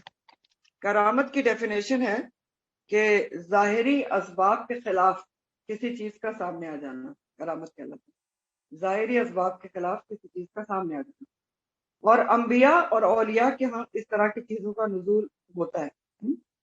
انبیاء کے ساتھ اگر ایسا ہو تو اسے معجزہ کہتے ہیں۔ معجزہ اور کرامت کا فرق بتا رہی ہوں، ٹھیک ہے۔ انبیاء کے ہاں اگر ایسا ہو کہ خلاف عادت کوئی چیز سامنے آ جائے تو ظاہری اسباب کے خلاف، تو اسے کیا کہتے ہیں؟ معجزہ کہتے ہیں۔ اور اس کے اوپر ایمان لانا ضروری ہوتا ہے۔ اور کرامت کیا ہوتی ہے؟ کرامت اولیاء کی ہوتی ہے، اور یہ سب بھی اولیاء کی کرامت کے کوئی خلاف اسباب آپ کو چیز سامنے نظر آ جائے تو اولیاء کے پاس ایسا ہوتا ہے، اس کو کرامت کہتے ہیں۔ لیکن کرامت کے اوپر ایمان لانا ضروری نہیں ہے، ٹھیک ہے۔ معجزے پر ایمان لانا ضروری ہے، کرامت کے اوپر ایمان لانا ضروری نہیں ہے۔ اگر بات سمجھ میں آتی ہے تو اس کو مان لیں، ورنہ خاموش رہنا چاہیے۔ اور یہ سب کچھ چاہے معجزہ ہو یا کرامت ہو، سب صرف اور صرف اللہ کی مشیت اور قدرت سے ہوتا ہے۔ نہ کوئی نبی اپنی طرف سے معجزہ دکھا سکتا ہے، نہ کوئی ولی اپنی طرف سے کرامت دکھا سکتا ہے۔ اور یہ میں نے اس لیے آپ کو بتایا کہ فرق اس لیے بتایا کہ معجزہ انبیاء کا ہوتا ہے، کرامت اولیاء کی ہوتی ہے۔ لیکن کرامت جو ہوتی نا آج کل کے زمانے میں، جو ایک دھوکہ دہی بھی ہوتی ہے، اس لیے اس کے اوپر ایمان لانا ضروری نہیں۔ اگر واقعی کسی کے کرامت ہے، جیسے بہت سارے جو گزرے ہیں نا اولیاء کرام، شکر گنج جیسے گزرے ہیں جن کا مزار وہاں پر ہے، تو ان کی بھی کرامات تھیں، اور بہت سارے بزرگ ہیں ان کی تھی۔ لیکن اگر سمجھ میں واضح طور پر آ جائے تو مان لینا چاہیے، ایمان لانا ضروری نہیں ہے، ورنہ خاموش ہیں۔ بہرحال یہاں تک کی آیات میں مریم علیہ السلام کی کچھ خصوصیات پتہ چلنی ہے، ان کو دیکھ لیتے ہیں۔ سب سے پہلے تو چنی ہوئی تھی، چنے ہوئے لوگوں میں ان کا ذکر ہے۔ جوانی میں، بلکہ اس سے بھی پہلے کی عمر سے عبادت گزار تھیں، اطاعت گزار تھیں، علم حاصل کر رہی تھیں، ان کے پاس صحیفے ہوتے تھے، بہت زیادہ اللہ کی عبادت کر رہی تھی، اللہ پر توکل اور اللہ سے محبت تھی، اور زکریا علیہ السلام جیسے پیغمبر کی کفالت میں تھیں، اور کرامات کا نزول ہو رہا تھا۔ تو ہمارے لیے پھر سبق یہی ہے کہ ایک عورت بھی اللہ کے پسند کا کام کر کے اس کی مقرب بن سکتی ہے، چنی جا سکتی ہے، جب وہ یہ سوچ لے کہ میں اپنی اسی تخلیق میں رہتے ہوئے، عورت ہوتے ہوئے بھی اللہ کے لیے بہت کچھ کر سکتی ہوں، میرے اندر صلاحیت ہے تو وہ کر سکتی ہوں، اور چنی بھی جا سکتی ہوں۔ تو بہرحال زکریا علیہ السلام کا ذکر ہو رہا تھا کہ جب بھی داخل ہوتے تو اکثر ان کو وہاں پر بے موسم کے پھل وغیرہ نظر آتے۔ تو ایک دن انہوں نے پوچھ ہی لیا کہ یا مریم لکی حاضہ، کہاں سے آتے ہیں تمہارے پاس؟ انہوں نے کہا میرے اللہ کے پاس سے آتے ہیں۔ تو ہنالکا، جب انہوں نے کہا کہ یہ میرے اللہ کے پاس سے آتے ہیں، بے موسم کے پھل آ رہے ہیں، تو ہنالکا اسی جگہ اسی دعا کی زکریا علیہ السلام رب بہو اپنے رب سے کیا دعا کی؟ قالا، کہا ربی، اے میرے رب، حبلی عطا کر میرے لیے من لدن کا اپنے پاس سے ذریتن طیبہ، پاکیزہ اولاد، انکا سمیع الدعا، بے شک تو بہت دعا کا سننے والا ہے۔ اب بات یہ تھی اس میں، پہلے تو ہنالکا کا لفظ بہت امپورٹنٹ، ہم بھی ہنالکا دعا کر سکتے ہیں جب بھی۔ ہنالکا کے مطلب ہوتے ہیں، یہ ظرف زمان بھی ہے اور ظرف مطلب، اسی جگہ اور اسی وقت کا مطلب یہ ہنالکا کا مطلب، یعنی انگلش میں آپ ہنالکا کا ٹرانسلیشن کر سکتے ہیں دیر اینڈ دین۔ تو اب ہوا یہ کہ جب مریم علیہ السلام نے بتایا کہ یہ تو اللہ کے پاس سے آتی ہیں، میرے پاس چیزیں، تو زکریا علیہ السلام نے، یہ بہت بوڑھے ہو گئے تھے، بے اولاد تھے، اور کہتے ہیں اس وقت ان کی عمر تقریباً 110 سال تھی، اور ان کی بیوی بھی بہت بوڑھی تھی اور بانج تھی، تو لیکن دل میں اولاد کی خواہش موجود تھی۔ تو جب مریم علیہ السلام کے پاس انہوں نے کرامت کے طور پر بے موسم کے پھل دیکھے، تو دل میں آیا کہ اللہ تعالیٰ جب ان کو بے موسم کے پھل دے سکتا ہے تو مجھے بھی بے موسم کی اولاد دے سکتا ہے۔ تو ان کو یہ دل میں خیال آیا کہ اللہ تو خلاف عادت اسباب پر بھی قادر ہے، تو کیوں نہ میں بھی اپنے لیے دعا کروں، اسی وقت ہنالکا دعا کروں۔ تو ہنالکا اسی وقت اسی جگہ دعا کی، دعا زکریا رب بہو اپنے رب سے کہ اے میرے رب، اپنے پاس سے مجھ کو ذریتن طیبہ، طیب اولاد عطا فرما، اور بے شک تو دعا کا بہت سننے والا ہے۔ تو اب یہ ہنالکا کا جیسے میں نے آپ کو بتایا، اس میں بھی زکریا علیہ السلام کی دعا میں بھی ہمارے لیے اسباق ہیں۔ سب سے پہلا سبق تو یہ ہے کہ جس وقت جس جگہ آپ کو اللہ کی قربت کا احساس ہو، اللہ کی رحمت کا احساس ہو، تو فوراً اپنے لیے بھی دعا کریں نا۔ جیسے جنت کے ذکر پر جنت مانگے، اور ہم کہتے بھی ہیں نا اللہم اجعلنا منہم، تو یہ ہنالکا دعا ہوتی ہے نا۔ متقین کی صفات آپ کے سامنے آ رہی ہیں، ہنالکا دعا کریں کہ یا اللہ میرے اندر پیدا کر دیں۔ اور پھر کسی پر بھی آپ اللہ کا فضل دیکھتے ہیں، اس کی نعمتوں اور رحمتوں کا نزول دیکھیں، تو اپنے لیے دعا کر سکتے ہیں ہنالکا کہ اللہ ہمیں بھی دے دے، بجائے اس کے کہ دوسرے کی نعمت دیکھ کے انسان مایوس ہو یا حسد کا شکار ہو۔ اپنے لیے ہنالکا دعا کرنا سیکھ لے نا انسان کہ یا اللہ مجھ پر بھی رحمت کر۔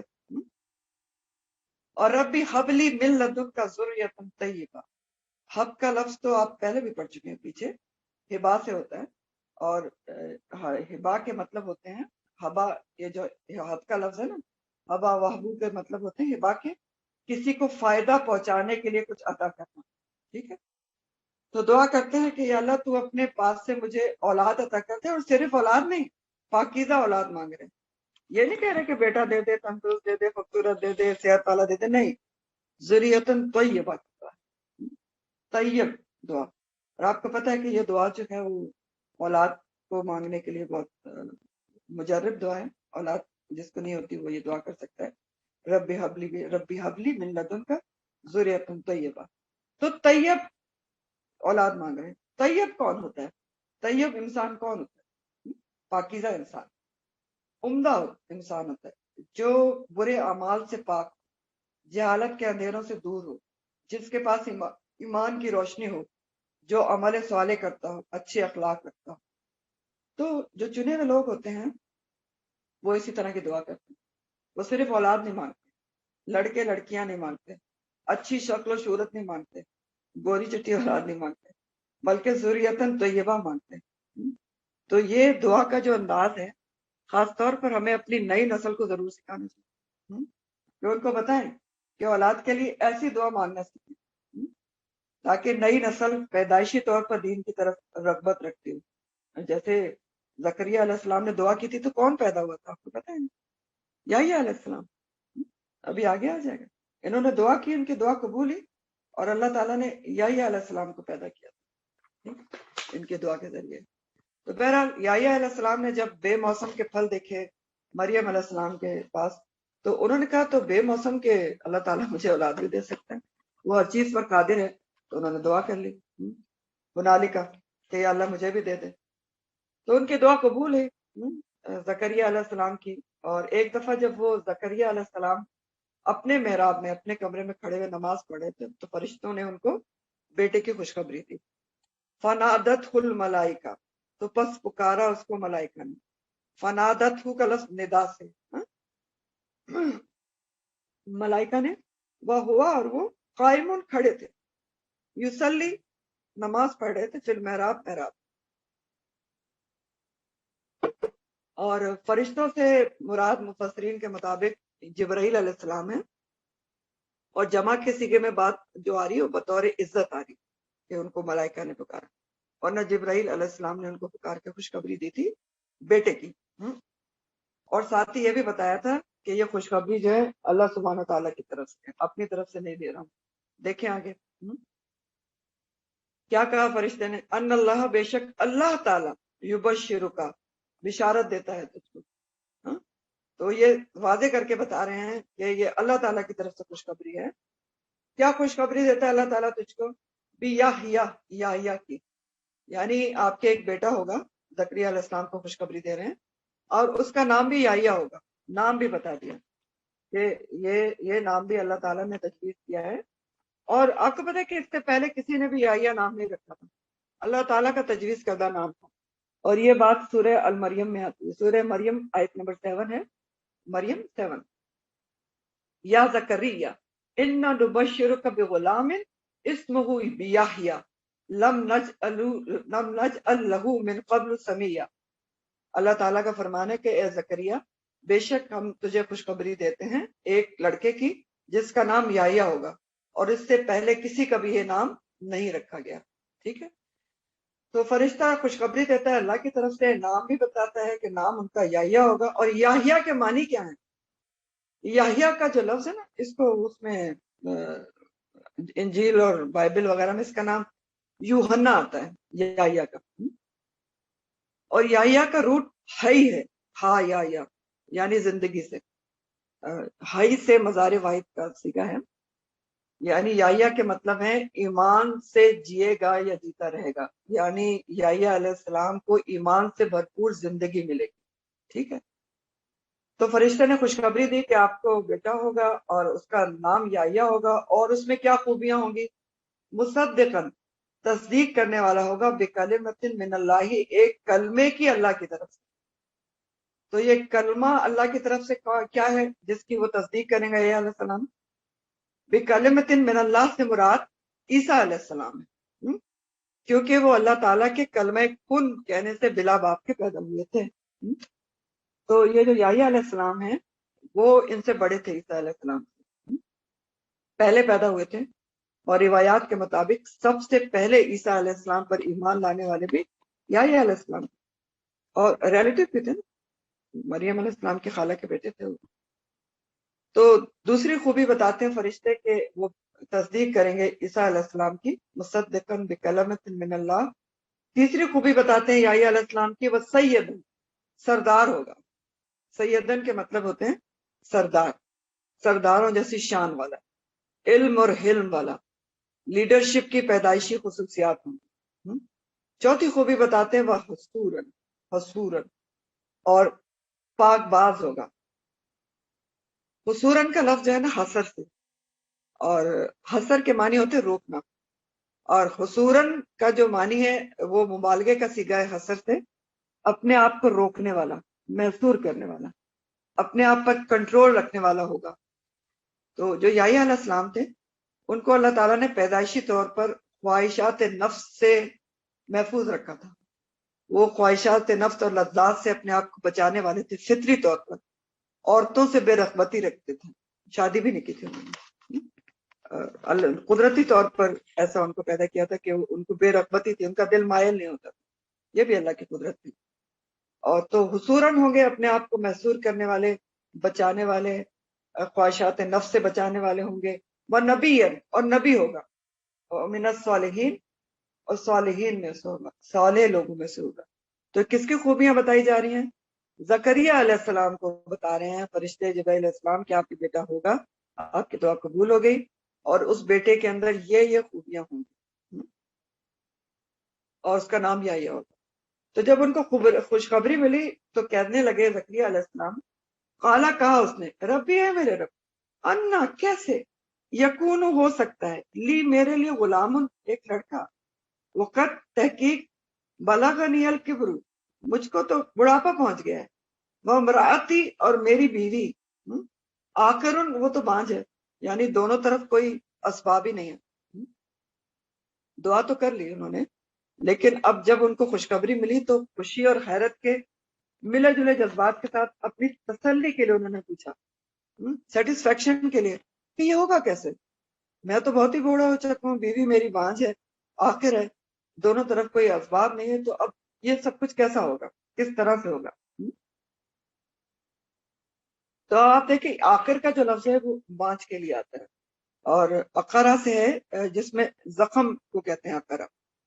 تو بانجھ کے لیے قرآن میں 2 الفاظ آتے ہیں, آخر اور عقیم. عقیم, آخر کے مطلب ایسا بانجھپن ہوتا ہے کہ جو رحم ہوتا ہے, یوٹرس, اس میں کوئی زخم وغیرہ ہو جائے جس کی وجہ سے بعد میں حمل نہ ہو. اور عقیم جو ہوتا ہے وہ پیدائشی بانجھ کے لیے آتا ہے.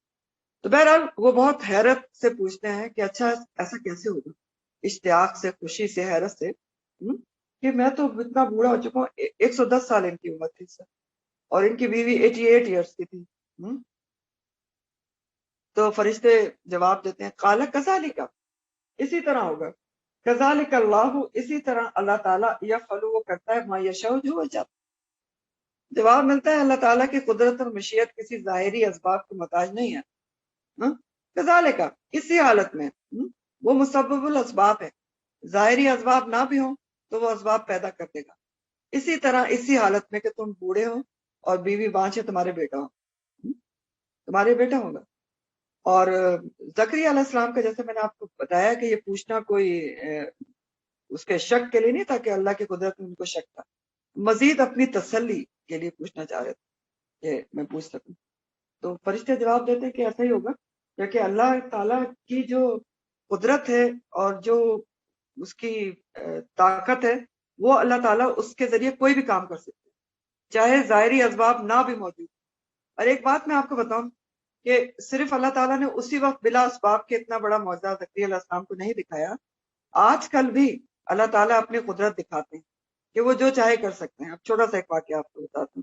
آپ کو پتا ہے میں گائنیکالوجسٹ، تو میں کام کرتی تھی سرگودا میں ہاسپٹل میں گائنی میں۔ تو ایک دفعہ ایمرجنسی میں ایک خاتون لائی گئی جس کی عمر 50-55 سال ہوگی، بوڑھی، گاؤں سے لائی گئی تھی، دھوتی ہوتی پہنے ہوئی تھی، لیبر پینز میں لائی گئی، پینز کے ساتھ۔ اب اس کو جب میں خود موجود تھی ڈیوٹی پہ، اس کو لیبر روم میں لے گئے، جب میں نے اس کو ایگزامن کیا، آپ یقین کریں اس کا کوئی راستہ ہی نہیں تھا کہ جہاں سے وہ پریگننسی اس کو ہو سکے۔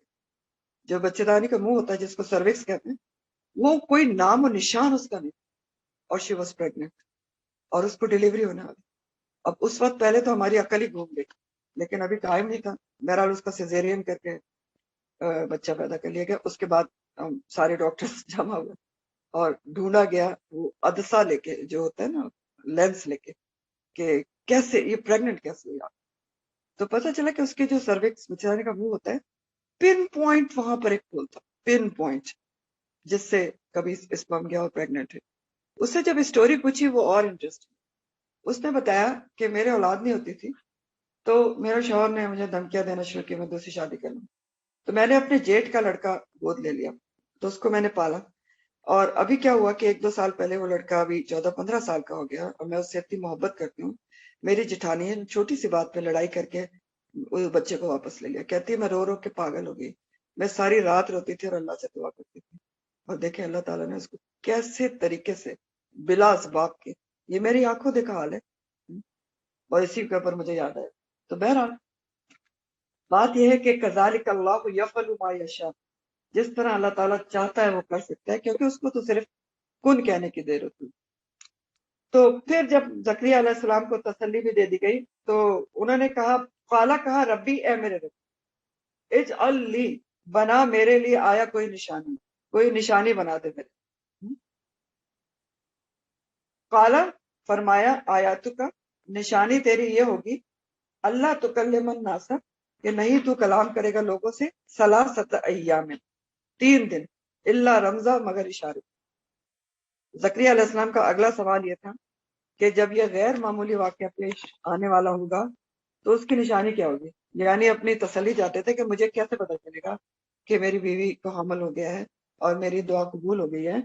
ایکسائٹڈ تھے نا، تو فوراً پتا کرنا چاہتے تھے، اور یہ بھی چاہتے تھے کہ فوراً پتا چل جائے تو اللہ تعالیٰ کی اور ہی زیادہ شکر گزار ہوتے۔ تو جواب ملا کہ علامت تمہاری یہ ہوگی کہ ایک مسلسل 3 دن تک آپ لوگوں سے بول کر بات چیت نہیں کر سکیں گے، زبان بند ہو جائے گی، الا رمزا، مگر اشارے سے۔ رمزہ کا لفظ جو ہے نا وہ رموز اردو میں بھی استعمال ہوتے ہیں اور سائن لینگویج کے لیے آتا ہے، یعنی سر اور ہاتھ کے اشاروں سے بات چیت کرنا۔ تو سر اور ہاتھ کے اشاروں سے بات چیت کر سکیں گے۔ تو بس آپ کو خوشخبری مل گئی ہے، تو اب آپ کیا کریں؟ یا یہ زکریا علیہ السلام، وذکر، بس تم یاد کرو، رب کا، اپنے رب کو، کثیرن، بہت زیادہ، سبح، اور تسبیح کرو، بالعشی والابکار، شام کے وقت بھی اور صبح کے وقت بھی۔ یہ تمہارا کام ہے کہ بات تو نہیں کر سکو گے اشارے سے، لیکن تمہارا اتنا بڑا بلا اسباب کے کام ہونے جا رہا ہے، اتنی بڑی نعمت مل رہی ہے، تو اب آپ کیا کریں؟ یہ کریں کہ اپنے رب کا ذکر بہت کثرت سے کریں، اور عشی والابکار، صبح بھی کریں اور شام کو بھی کریں۔ تو ابکار کا جو وقت ہے نا وہ طلوع فجر سے سورج کے چڑھے تک کا وقت ہوتا ہے، چاش تک، ٹھیک ہے؟ اور عشیے کے جو وقت ہے وہ سورج کے زوال سے رات تک کا اندھیرا چھا جانے تک ہوتا ہے۔ تو اس دونوں ٹائمنگز کے اندر 5 نمازیں بھی آ جاتی ہیں۔ تو کہا یہ گیا کہ آپ کو اتنی بڑی نعمت ملنے جا رہی ہے، تو اب آپ کیا کریں کہ بہت زیادہ اللہ تعالیٰ کو یاد کریں۔ تو یہاں بھی سبق ہے کہ جب کسی کو اس کی طلب کے مطابق کوئی نعمت مل جائے تو اس کو کیا کرنا چاہیے؟ کہ وہ اللہ تعالیٰ کو اور زیادہ یاد کرے، شکر بتا جائے، اور اس کی نعمت کا استعمال اس کے حکم کے مطابق کرے۔ اور دوسری بات ایک اور بھی پتہ چلی، اب دیکھیں ان کے جو والد تھے یہ زکریا علیہ السلام، انہوں نے دعا کی ذریتن طیبہ مانگی صرف، کہ پاکیزہ اولاد دیتے، قبول ہوئی۔ اور قبول کس طرح ہوئی کہ اللہ تعالیٰ نے ان کو بڑا چڑھا کے بہت خوبیوں والا بیٹا عطا فرما دیا۔ تو یہ بھی تو دعا خواتین کے لیے سبق ہے نا، کہ ایسی دعا مانگیں کہ آپ اس کے لیے، بچوں کے لیے اپنے بہت کچھ مانگیں، دل کھول کر مانگیں، یقین کے ساتھ کہ اللہ تعالیٰ سب کچھ دے سکتے ہیں، اور یقین سے مانگیں گے تو اس کی قدرت پر یقین رکھتے ہوئے مانگیں گے تو وہ دے سکتا ہے نا۔ دیکھیں صرف ذریتن طیبہ مانگیں گے اور کیا کیا خوبیاں بتائیں گے، یہ بھی ہوگا وہ بھی ہوگا سب کچھ ہوگا۔ تو ہم دل کھول کر دعائیں کیوں نہیں مانگتے؟ کیا ہمارا بچے سے ہم کہہ سکتے ہیں نا کہ دنیا کے ساتھ ساتھ دین کے بڑے عالم بن جائیں، دین کے لیے کچھ ایسا ہو جائے، دین کی طرف راغب ہو جائیں، تو دعائیں مانگنی چاہیے، دل کھول کر مانگنی چاہیے۔ بہرحال ان کو نشانی یہ بتائی گئی کہ جب یہ کام ہوگا تو آپ 3 دن بات نہیں کر سکیں گے الا رمزا، صرف اشارے سے، اور آپ کا کام یہ ہے یہ کریں کہ آپ اپنے رب کو خوب خوب یاد کریں، صبح اور شام یاد کریں، ٹھیک ہے۔ تو یہاں تک تو یہ زکریا علیہ السلام کا ذکر تھا، اور ان کو خوشخبری کس کی دی گئی؟ یحییٰ علیہ السلام کو دی گئی، ٹھیک ہے۔ آگے اب مریم علیہ السلام کو ذکر، جب ان کو خوشخبری دی گئی، یہ تو بیچ میں بائی دا وے ذکر آیا تھا ان کا، اور اس کی وجہ بھی تھی، ابھی آپ کو بتاؤں۔ تو اب کس کا ذکر ہے؟ خوشخبری کا ذکر ہے فرشتوں کی جو انہوں نے مریم علیہ السلام کو دی، مریم علیہ السلام کو دی۔ وَإِذْ قَالَتِ الْمَلَائِكَةُ، جب کہا فرشتوں نے یا مریم، اے مریم، ان اللہ، بے شک اللہ تعالیٰ، استفا کی، چن لیا ہے تجھ کو، وہ طہر کی، اور پاک کیا ہے تجھ کو، وصطفا کی، اور چن لیا ہے تجھ کو، علی نساء العالمین، اے مریم اللہ تعالیٰ نے تجھ کو چن لیا ہے، پاک کیا ہے تجھ کو، اور چن لیا ہے تمام عورتوں، تمام جہان والوں کی عورتوں کے اوپر۔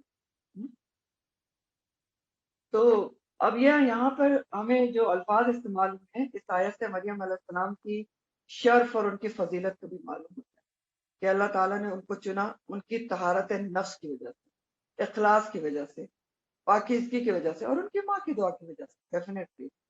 اور یہاں استفا کا لفظ آیا ہے ان کے لیے بھی، استفا کی، اور یہ جو زیریں آ رہی ہیں وہ تو اس لیے آ رہی ہیں کہ کا جو ہے وہ ضمائر میں سے ہے، یعنی یہ پروناؤن میں سے ہے، اور جب مؤنث کے لیے آتا ہے کا تو اس کے نیچے زیر آتی ہے، جیسے ہم جب آپس میں ہم کہتے ہیں خواتین تو جزاک اللہ نہیں کہتے، جزاک اللہ کہتے ہیں، ٹھیک ہے، تو اس کی آ رہی ہے۔ تو بہرحال اللہ تعالیٰ نے ان کو چنا ان سب وجوہات کے بنا پر، اور کیونکہ استفا کا لفظ آیا ہے اس وجہ سے مفسرین میں اختلاف ہے۔ کس بات میں اختلاف ہے؟ کہ آیا کہ وہ جو تھی مریم علیہ السلام ان کو نبوت ملی تھی یا نہیں ملی تھی؟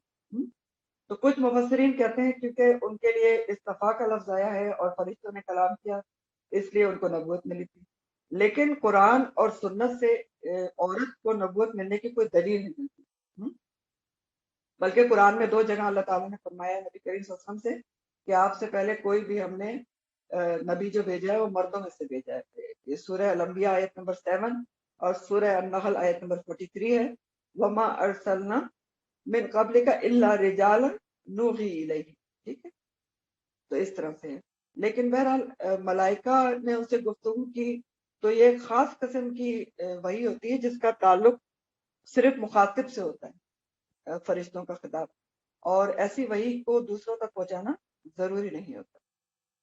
تو بہرحال فرشتوں نے مریم سے وہ بات کی جن کا انہیں حکم ملا تھا، اور وہ یہ بھی تو فرشتے یہاں پر بھی یہ کہنا کہ ان اللہ، اللہ تعالیٰ، اور یہاں بھی فرشتوں سے مراد جبرائیل علیہ السلام ہی مفسرین نے لیے کہ انہوں نے خوشخبری دی تھی مریم علیہ السلام کو، اور بعض جگہ آتا ہے کہ وہ انسانی شکل میں ان کے سامنے آئے اور خوشخبری دی تھی۔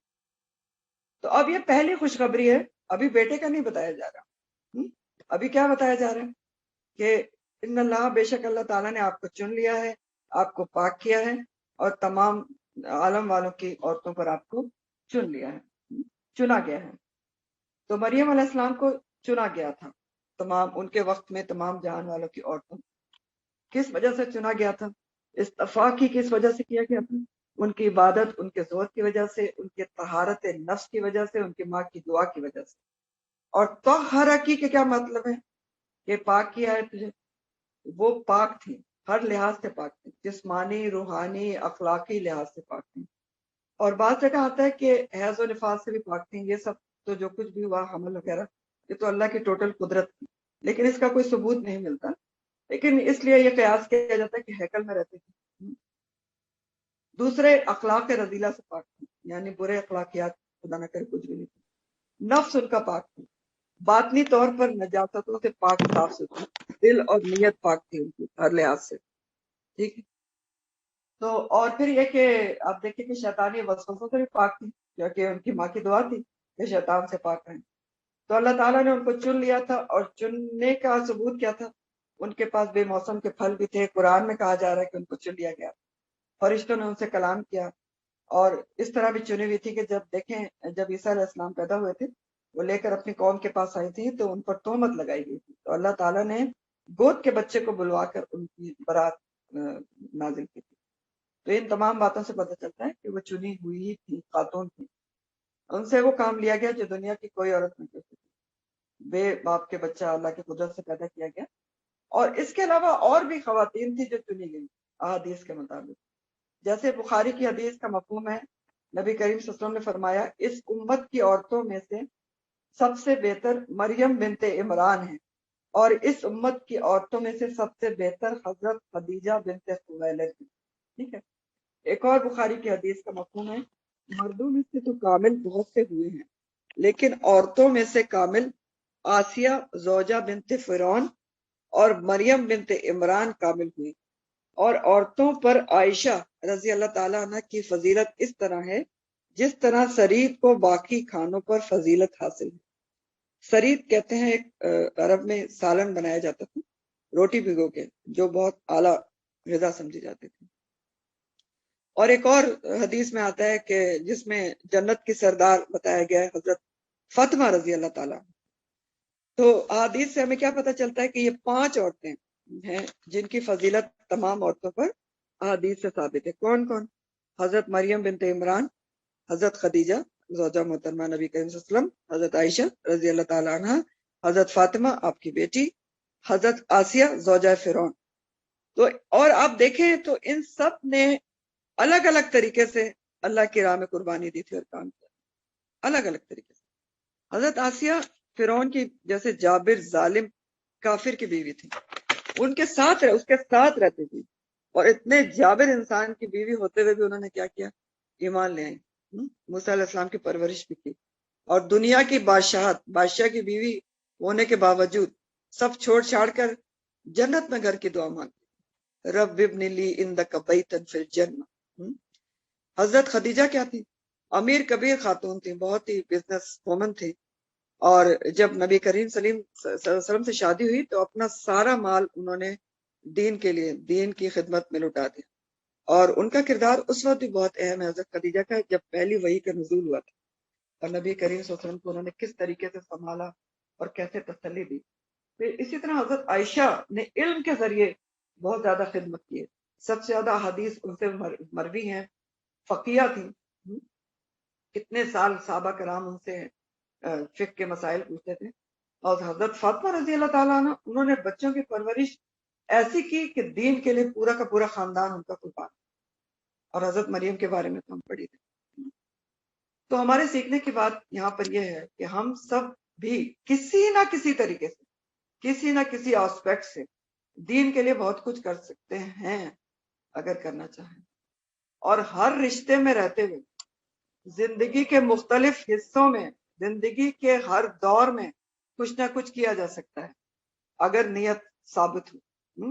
چاہے بیٹی ہیں، چاہے بہن ہے، چاہے بیوی ہیں، یا بچے چھوٹے ہیں یا بچے بڑے ہیں، یا نانی دانی بن چکی ہیں، بلکہ نانی دادی بن کے تو اور ٹائم زیادہ ہو جاتا ہے، فارغ ٹائم ہو جاتا ہے، ایکسپٹ یہ کہ کوئی اور ہی کام نہ اپنے ذمے لے لیا جائے۔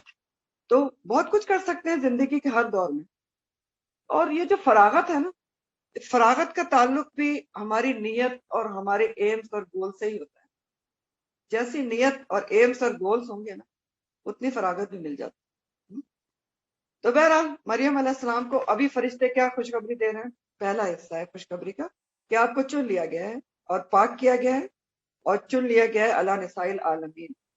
تو کیونکہ مریم آپ کو چن لیا گیا ہے تو فرشتے ساتھ میں اللہ کا یہ حکم بھی سناتے ہیں کیونکہ آپ چنی ہوئی ہو گئی ہیں، آپ کو بہت بڑی نعمت ملنے جا رہی ہے، تو شکر گزاری کے طور پر آپ کیا کریں؟ اب آپ کیا کریں؟ آپ کے کرنے کے کام کیا ہیں؟ یا مریم، اے مریم، اقنتی، تابے داری کر، لے ربی کی، اپنے رب کی، وسجدی، اور سجدہ کر، ورکعی، اور رکوع کر، مع راکعین، رکوع کرنے والوں کے ساتھ. ٹھیک، یہ حکم دیا گیا ان کو. یہ سارے سیغے جو ہیں نا، اقنتی اور وسجدی اور ورکعی، یہ امر واحد مؤنث کے سیغے ہیں.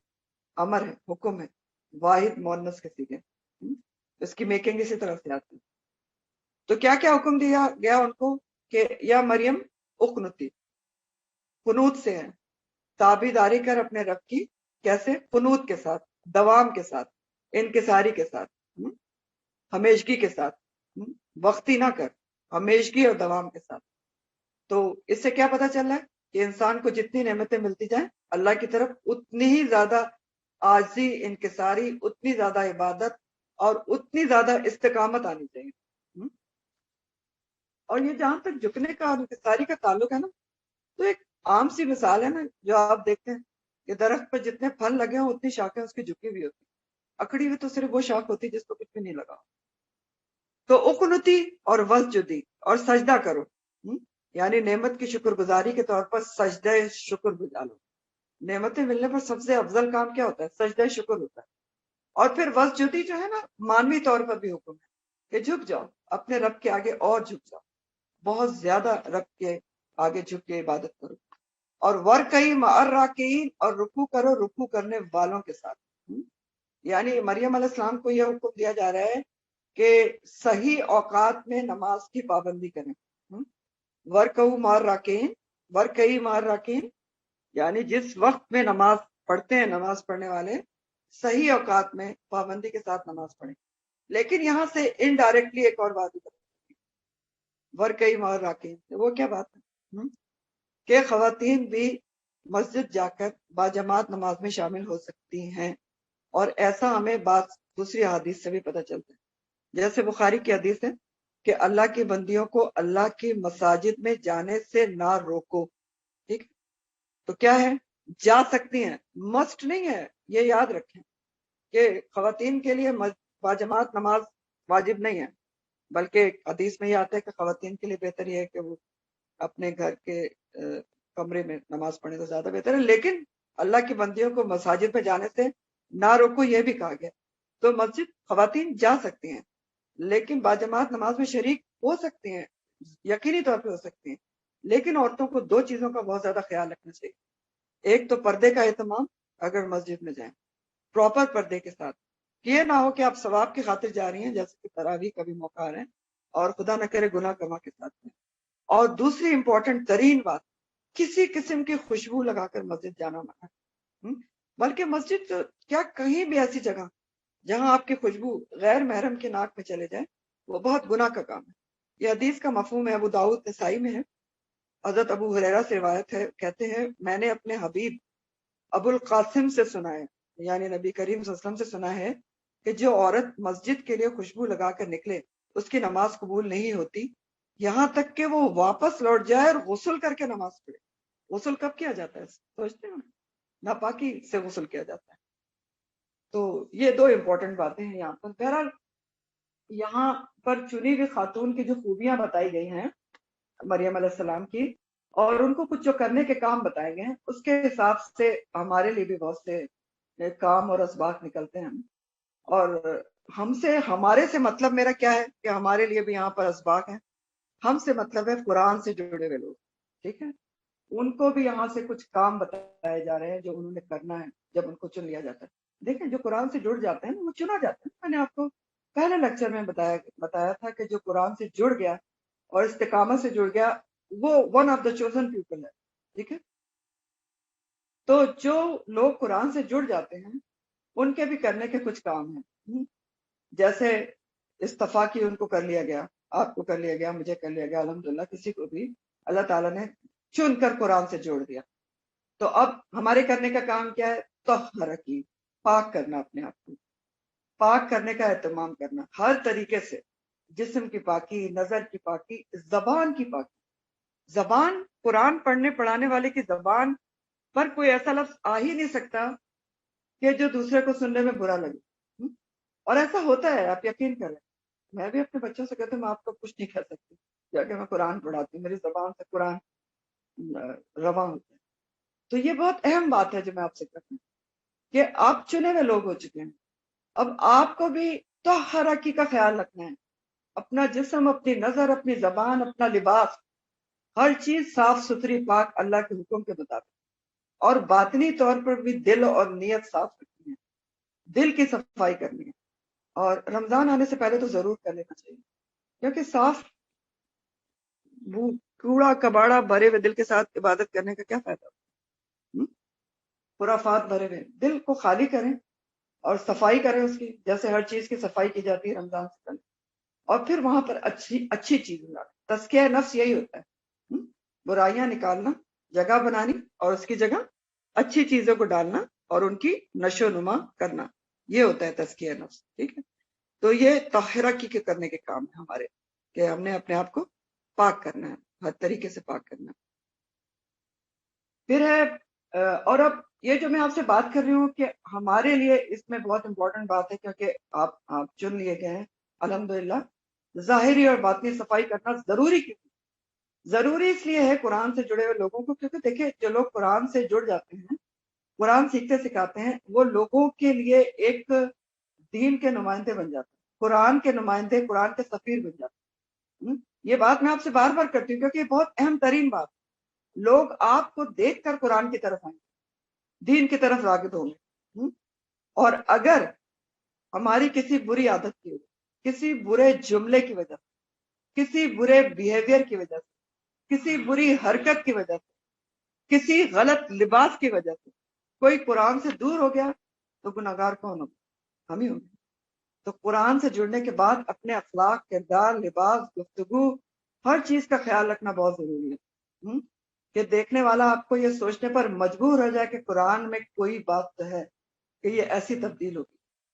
تو یہ اسپرٹ اور ایم ہونا ہی چاہیے.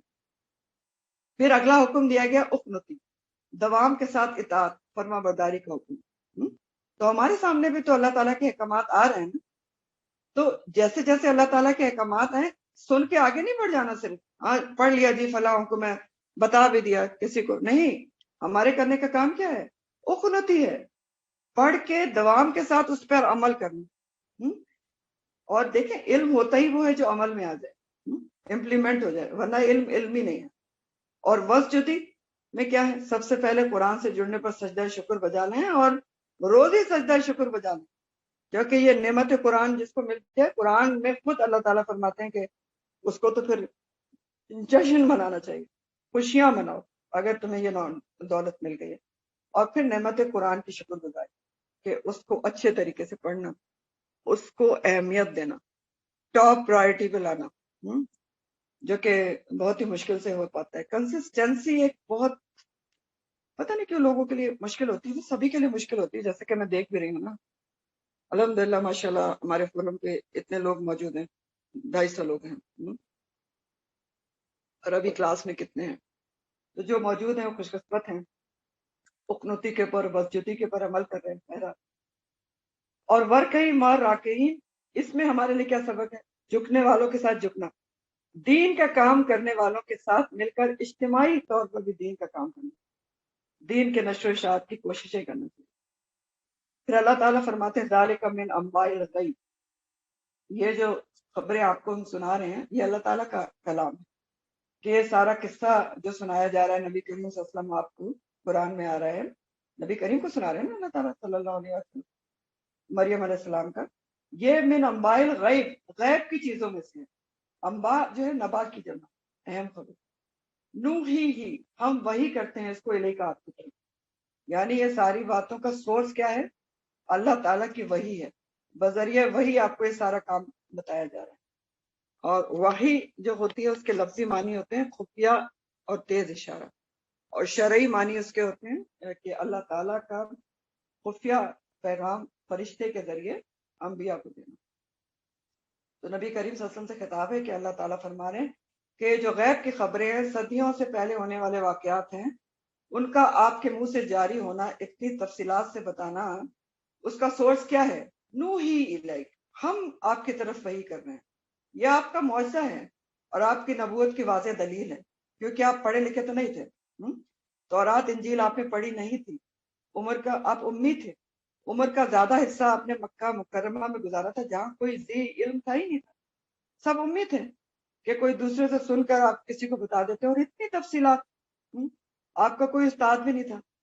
پھر ایسے واقعات من و ان بیان کرنا، آپ کے منہ سے جاری ہونا، من جانب اللہ و سچا رسول ہونے کی بہت بڑی دلیل ہے. نوحی الیک، ہم آپ کی طرف ان سب واقعات کو وحی کر رہے ہیں. تو انکار کرنے والوں کو یہ بات سمجھنا چاہیے، اور سمجھتے تھے، لیکن پھر بھی اگر وہ آپ کی رسالت کا انکار کر رہے ہیں تو اس کی وجہ کیا ہے؟ محض ضد، انات اور بغض. وما کنت لدیہم، نہیں تھے آپ ان کے پاس، اذ یلقون، جب وہ ڈال رہے تھے، اقلامہم، اپنی قلمیں. کس لیے اپنی قلمیں ڈال رہے تھے؟ ایہم، کون ان میں سے، یقتل، وہ کفالت کرے گا مریم. وما کنت، اور نہیں تھے آپ، لدیہم، ان کے پاس، اذ یختصمون، جب وہ جھگڑ رہے تھے. اب یہ کیا کہا جا رہا ہے؟ نبی کریم صلی اللہ علیہ وسلم سے ہی خطاب ہے کہ جو مریم علیہ السلام کا سارے واقعات ہو رہے تھے، مریم علیہ السلام پہ خاص عنایات ہو رہی تھیں، جس کی وجہ سے ہیکل کے تمام خادم واقف تھے، اور ان میں سے ہر خادم یہ چاہتا تھا کہ ان کی کفالت مریم علیہ السلام کو مل جائے. اور ہر کوئی اس ریس میں تھا کہ مریم علیہ السلام کی کفالت ان کو ملے. تو اس وقت جب یہ سارے واقعات ہو رہے تھے تو نبی کریم صلی اللہ علیہ وسلم ان کے پاس موجود تو نہیں تھے. ان سارے واقعات کا آپ کے منہ سے جاری ہونا کیا ہے؟ کہ اللہ تعالیٰ وحی کر رہے ہیں. تو یہ جو اقلام کا ذکر آ رہا ہے کہ جب وہ ڈال رہے تھے قلم اپنے، تو یہ ہوا یہ تھا کہ حضرت زکریا علیہ السلام نے جب اپنا حق بیان کیا کہ میں ان کا خالو ہوں اس لیے مجھے کفالت دی جائے، تو کسی نے اہمیت نہیں دی اور جھگڑا ہونے لگا کہ نہیں، میں زیادہ عالم ہوں، مجھے کفالت دینا چاہیے. تو فیصلہ یہ ہوا کہ قرآن دازی کی جائے. تو اس طریقے سے قرآن دازی کی گئی. بعض روایات میں آتا ہے کہ سب کاہن اپنی اپنی قلمیں، قلم، پین، جس سے وہ تورات لکھا کرتے تھے، اور کلام قلم کی جمع ہے نا، وہ اس سے قرآن دازی کریں گے. اور ایک روایت میں، دو تین روایت میں یہ آتا ہے کہ نہر اردن میں انہوں نے کہا کہ سارے قلم پھینک دیں، اور جو قلم نہر کی روانی کے ساتھ، بہاؤ کے ساتھ نہیں بہے گا، رک جائے گا، وہی کفیل ہوگا. چنانچہ انہوں نے اپنی قلمیں اس میں پھینکی، تو سب کے قلم تو بہنے لگے، لیکن زکریا علیہ السلام کا قلم کھڑا ہو. تو لیکن قرآن میں بہرحال یہ نہیں لکھا ہے. اللہ تعالیٰ نے بس یہ لکھا ہے کہ جب وہ اپنی قلمیں ڈال رہے تھے قرآن دازی کی، تو کسی بھی طریقے سے قلموں کے ذریعے قرآن دازی کی گئی تھی. اب وہ کوئی بھی طریقہ تھا، ہو سکتا ہے نہر میں ڈالے ہوں گے، یا ہو سکتا ہے کوئی اور طریقہ ہو، لیکن بہرحال قرۂ فال جو ہے وہ زکریا علیہ السلام کے نام نکلا تھا اور وہ کفیل قرار پائے تھے. تو اس میں ہمارے عقیدے کے لحاظ سے اہم بات یہ ہے کہ اللہ تعالیٰ کی وحی جو ہے وہ رسول اللہ صلی اللہ علیہ وسلم کے علم کا ذریعہ تھا، اور غیب کا مکمل علم اللہ کے پاس ہے. کیونکہ اللہ تعالیٰ فرما رہے ہیں کہ من انباء الغیب، یہ ساری غیب کی خبریں جو ہم آپ کو بتا رہے ہیں. تو غیب کا علم وہ جس کو چاہتا ہے، جتنا چاہتا ہے دیتا ہے. نبی کریم صلی اللہ علیہ وسلم کو بھی دیا گیا تھا، لیکن جتنا اس نے چاہا تھا. دوسری بات یہ پتہ چلتی ہے کہ جھگڑے والی باتوں میں اذ یختصمون قرآن اندازی ہو سکتی ہے، یعنی شریعت میں اس کی کوئی ممانعت نہیں ہے، لیکن ان کاموں میں ہو سکتی ہے جو شریعت کے مطابق کام ہے، یعنی غیر شریعت کے نہ ہونا کہ قرآن اندازی آپ کو آرام کام کی کرے. اور دوسری بات یہ ہے کہ شریعت نے جو چیزیں مقرر کر دی ہیں اس میں قرآن اندازی نہیں ہوگی، جس کا حکم آ چکا ہے. جیسے وراثت ہے، وراثت کا حکم یہ ہے کہ لڑکے کو 2 حصے ملیں گے اور لڑکی کو 1 حصہ ملے گا. تو اب پھر وراثت میں قرآن اندازی تو نہیں ہو سکتی کہ لڑکے کو کتنا دیں اور لڑکی کو کتنا دیں، وہ تو حکم آ چکا ہے. ہاں، اس طرح قرآن اندازی ہو سکتی ہے کہ ایک گھر ہے، تو اب کون سا پورشن لڑکی کو ملے گا اور کون سا لڑکے کا، تو اس میں آپ قرآن اندازی کر سکتے ہیں. اور قرآن اندازی کی جاتی ہے، حج کے لیے قرآن اندازی کی جاتی ہے. آپ کو پتہ ہے نبی کریم صلی اللہ علیہ وسلم سفر پہ جاتے تھے تو اپنی ازواج مطہرات کے لیے قرآن اندازی کرتے تھے کہ کون ان کے ساتھ جائے گی. یہ سب ہوتا ہی ہے. تو بہرحال پہلا حصہ جو ہے مریم علیہ السلام کو جو فرشتوں نے خوشخبری دی وہ یہ ہے کہ یا مریم ان اللہ استفا کی اتحر کی وصطفا کی علی نساء العالمین، اور اب مریم آپ یہ کریں اقنوتی اور مسجدی وغیرہ۔ پھر دوسری خوشخبری کا پورشن کیا ہے جو مریم علیہ السلام کو فرشتوں نے دی؟ اس قالت الملائکہ، جب کہا فرشتوں نے یا مریم اے مریم، ان اللہ بے شک اللہ تعالیٰ یبشرکی وہ خوشخبری دیتا ہے تجھ کو، بکلمۃ منہ ایک کلمے کی اپنے طرف سے۔ اب یہ فرشتوں کا مریم علیہ السلام کے ساتھ دوسرا مکالمہ ہے، اور یہیں سے عیسیٰ علیہ السلام کے بن باپ کے پیدا ہونے کا ذکر شروع ہو رہا ہے، آغاز ہو رہا ہے۔ اس سے پہلے جو یحییٰ علیہ السلام کا ذکر آیا، ان کی پیدائش کا ذکر آیا، خلاف اسباب تھی وہ بطور تمہید تھا کہ اس واقعے میں زکریا اور یحییٰ علیہ السلام کے واقعے میں اسباب موجود تھے لیکن ختم ہو گئے، تو اللہ کے حکم سے کیا ہوا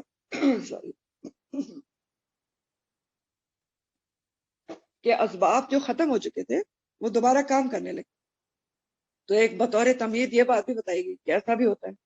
اور اب عیسیٰ علیہ السلام کی پیدائش کا ذکر ہے جو اس سے بھی بڑھ کر خلاف عادت ہے کہ وہ اللہ کے حکم سے بن باپ کے پیدا ہوئے۔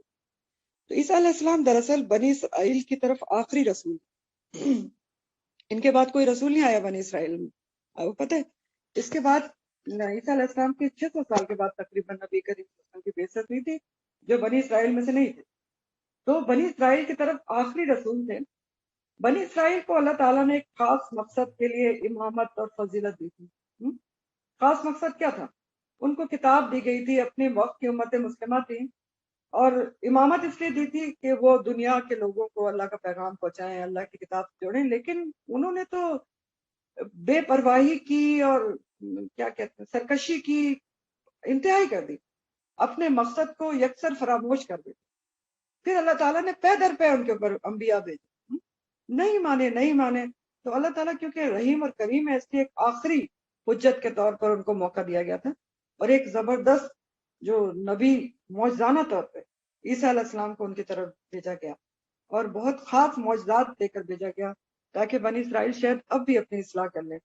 لیکن انہوں نے ان کے ساتھ بھی جو کچھ کیا نا، جو چالے چلی وہ آپ پڑھیں گے، تو پھر کیا ہوا کہ اس موقع کے بعد جو آخری موقع بھی دیا گیا تھا، انہوں نے یہود نے بنی اسرائیل نے ان نبی کو بھی جھٹلا دیا، ان کے معجزات کو بھی جھٹلا دیا، بلکہ ان کے پر الزام لگا دیا، تو اس کے بعد نبوت کا اور امامت کا منصب اس سے چھین گیا۔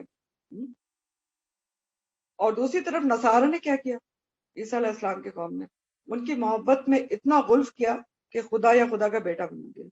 تو اب یہاں قرآن میں اللہ تعالیٰ عیسیٰ علیہ السلام کی پیدائش کا ذکر کر کے ان دونوں کے یہود و نصارہ کے غلط عقائد کا رد کرتے ہیں، اور عیسیٰ علیہ السلام کی پیدائش کا ذکر دو حصوں میں ہے، ایک ان کی پیدائش سے پہلے جو ان کی صفات فرشتے ابھی مریم علیہ السلام کو سنائیں گے، اور دوسرا تعارف عیسیٰ علیہ السلام کی اپنی زبان میں۔ تو پہلا حصہ ہے کہ فرشتے مریم علیہ السلام کو اب خوشخبری دیتے ہیں، مریم علیہ السلام عقل میں موجود ہیں، پل بڑھ کر جوان ہو گئی، اور اب وقت آ گیا ہے، وہ وقت آ گیا ہے جس کے لیے ان کو چنا گیا تھا۔ اور فرشتوں سے مراد یہاں بھی جبرائیل علیہ السلام ہے، اور روایات کے مطابق وہ انسانی شکل میں آئے تھے۔ اور خوشخبری کس چیز کی دے رہے ہیں کہ یا مریم ان اللہ یبشرکی بکلمۃ منہ، اللہ تعالیٰ تجھ کو خوشخبری دیتا ہے ایک کلمے کی اپنی طرف سے۔ اس سے کیا مراد ہے؟ ایک کلمے کی مراد عیسیٰ علیہ السلام، کیوں؟ اور ان کو کلمہ کیوں کہا گیا؟ کیونکہ وہ اللہ تعالیٰ کے کلمہ کن کہنے کی وجہ سے پیدا ہوئے تھے، بن باپ کے خلاف عادت پیدا ہوئے۔ تو جس طرح جبرائیل کو کا لقب روح القدس ہے، اسی طرح عیسیٰ علیہ السلام کو کلمت اللہ یا کلمت من اللہ منہ کہا گیا، اللہ کے کلمہ کن کی وجہ سے پیدا ہوئے تھے، کہنے کی وجہ سے۔ اور نہ صرف یہ بتایا فرشتوں نے ان کو اللہ کا پیغام دیا کہ ان کو آپ کو اللہ تعالیٰ خوشخبری دیتا ہے ایک کلمے کی اپنی طرف سے، یعنی عیسیٰ علیہ السلام کی جو اللہ کے حکم سے کلمہ کن کہنے سے پیدا ہوں گے، بلکہ عیسیٰ علیہ السلام کا پورا نام، ان کا لقب، ان کی کنیت اور ان کی اور بھی خوبیاں بتائیں تاکہ یہود و نصارہ کے غلط عقائد کی مکمل طور پر تردید ہو سکے۔ تو فرشتے آگے بتاتے ہیں کہ اللہ تعالیٰ آپ کو خوشخبری دیتا ہے ایک کلمے کی، یعنی ایک کلمہ کن کہنے سے آپ کو بیٹا پیدا ہوگا، اسمہ نام اس کا المسیح، مسیح عیسیٰ ابن مریم، عیسیٰ ابن مریم، یہ نام ہوگا اس کا سارا.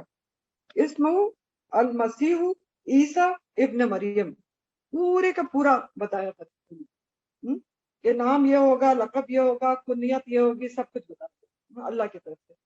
اسمہ کا جو لفظ ہے نا، اسم کا لفظ، یہ بہت جامع لفظ ہے، اور خود اسم کے لفظ میں نام کے ساتھ لقب کنیت سب آ جاتی ہے، لیکن یہاں پر تو وہ الگ سے بھی بتا رہے ہیں. نام ان کا جو ہے مسیح عیسیٰ ابن مریم ہوگا. اب مسیح جو ہے عیسیٰ علیہ السلام کا لقب ہے، المسیح، ٹھیک ہے، یہ لقب ہے. لقب کیا ہوتا ہے؟ جو نام سے پہلے آتا ہے. اور کوئی بھی اپنا لقب رکھ لیتا ہے نا، بلا وجہ ہی لوگ اپنا لقب رکھ لیتے ہیں، شاید رکھ لیتے ہیں، کچھ بھی رکھ لیتے ہیں، لیکن اوریجنلی جو لقب ہوتا ہے وہ انسان کی پہچان ہوتا ہے. اور مسیح بھی عیسیٰ علیہ السلام کا لقب ہے، اور اس میں ان کی بہت ساری خصوصیات کا ذکر ہے، وہ پہچان ہے ان کا. کیونکہ دیکھیں جو مسیح کا لفظ ہے نا، اس کی کئی توجیحات بیان کی گئی کہ ان کا لقب مسیح کیوں تھا. پہلی وجہ یہ ہے کہ مسیح کا لفظ جو ہے وہ مسا سے، مسا کرنے کا مطلب ہوتا ہے ہاتھ پھیرنا. تو عیسیٰ علیہ السلام کا معجزہ تھا نا کہ وہ ہاتھ پھیر کر مختلف بیماریوں کو اللہ کے اذن سے ٹھیک کر دے، کوڑی وغیرہ کو اندھے کو. اور دوسری وجہ یہ ہے کہ ہیکل سلیمانی میں یہ دستور تھا کہ جس کو پاک باز سمجھا جاتا تھا اس پر جو کاہن ہے وہ زیتون کے تیل کا مسا کر دیا کرتا، تو اس لیے ان کو مسیح کہا گیا. اور دوسرا جو توجیہ پیش کی گئی ہے مسیح کے لفظ کی، اس کو مسا کے بجائے سیاحت سے لیا گیا ہے، سین یا ہا، مسیح کا لفظ سیاحت. تو مسیح کے دوسرے معنی کیے گئے ہیں سیاحت کرنے والا، سیاحت کرنا. تو عیسیٰ علیہ السلام نے ایک جگہ رہ کر دین کی تبلیغ نہیں کی تھی، بہت زیادہ مسافت کی تھی دین کی راہ میں.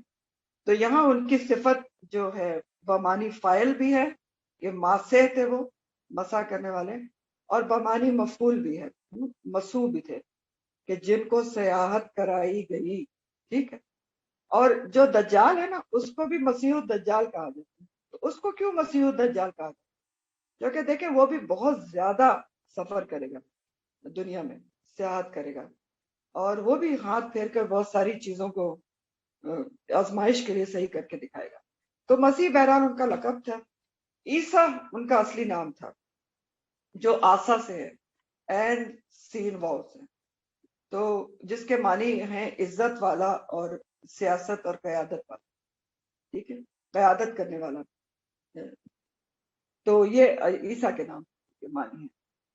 تو دوسری روایت میں یہ آتا ہے، یعنی ایک روایت تو یہ ہے کہ عیسیٰ جو ہے عربی زبان کا لفظ ہے جس کے معنی ہے عزت والا، سیاست اور قیادت کرنے والا. اور دوسری روایت میں کہا جاتا ہے کہ عیسیٰ عبرانی زبان کا لفظ ہے کہ یشو، یہ یا شین واو این، اس سے ڈرائیو ہوا ہے. اور عبرانی زبان کا جو لفظ یشو ہے اس کا معنی ہے سید یا سردار.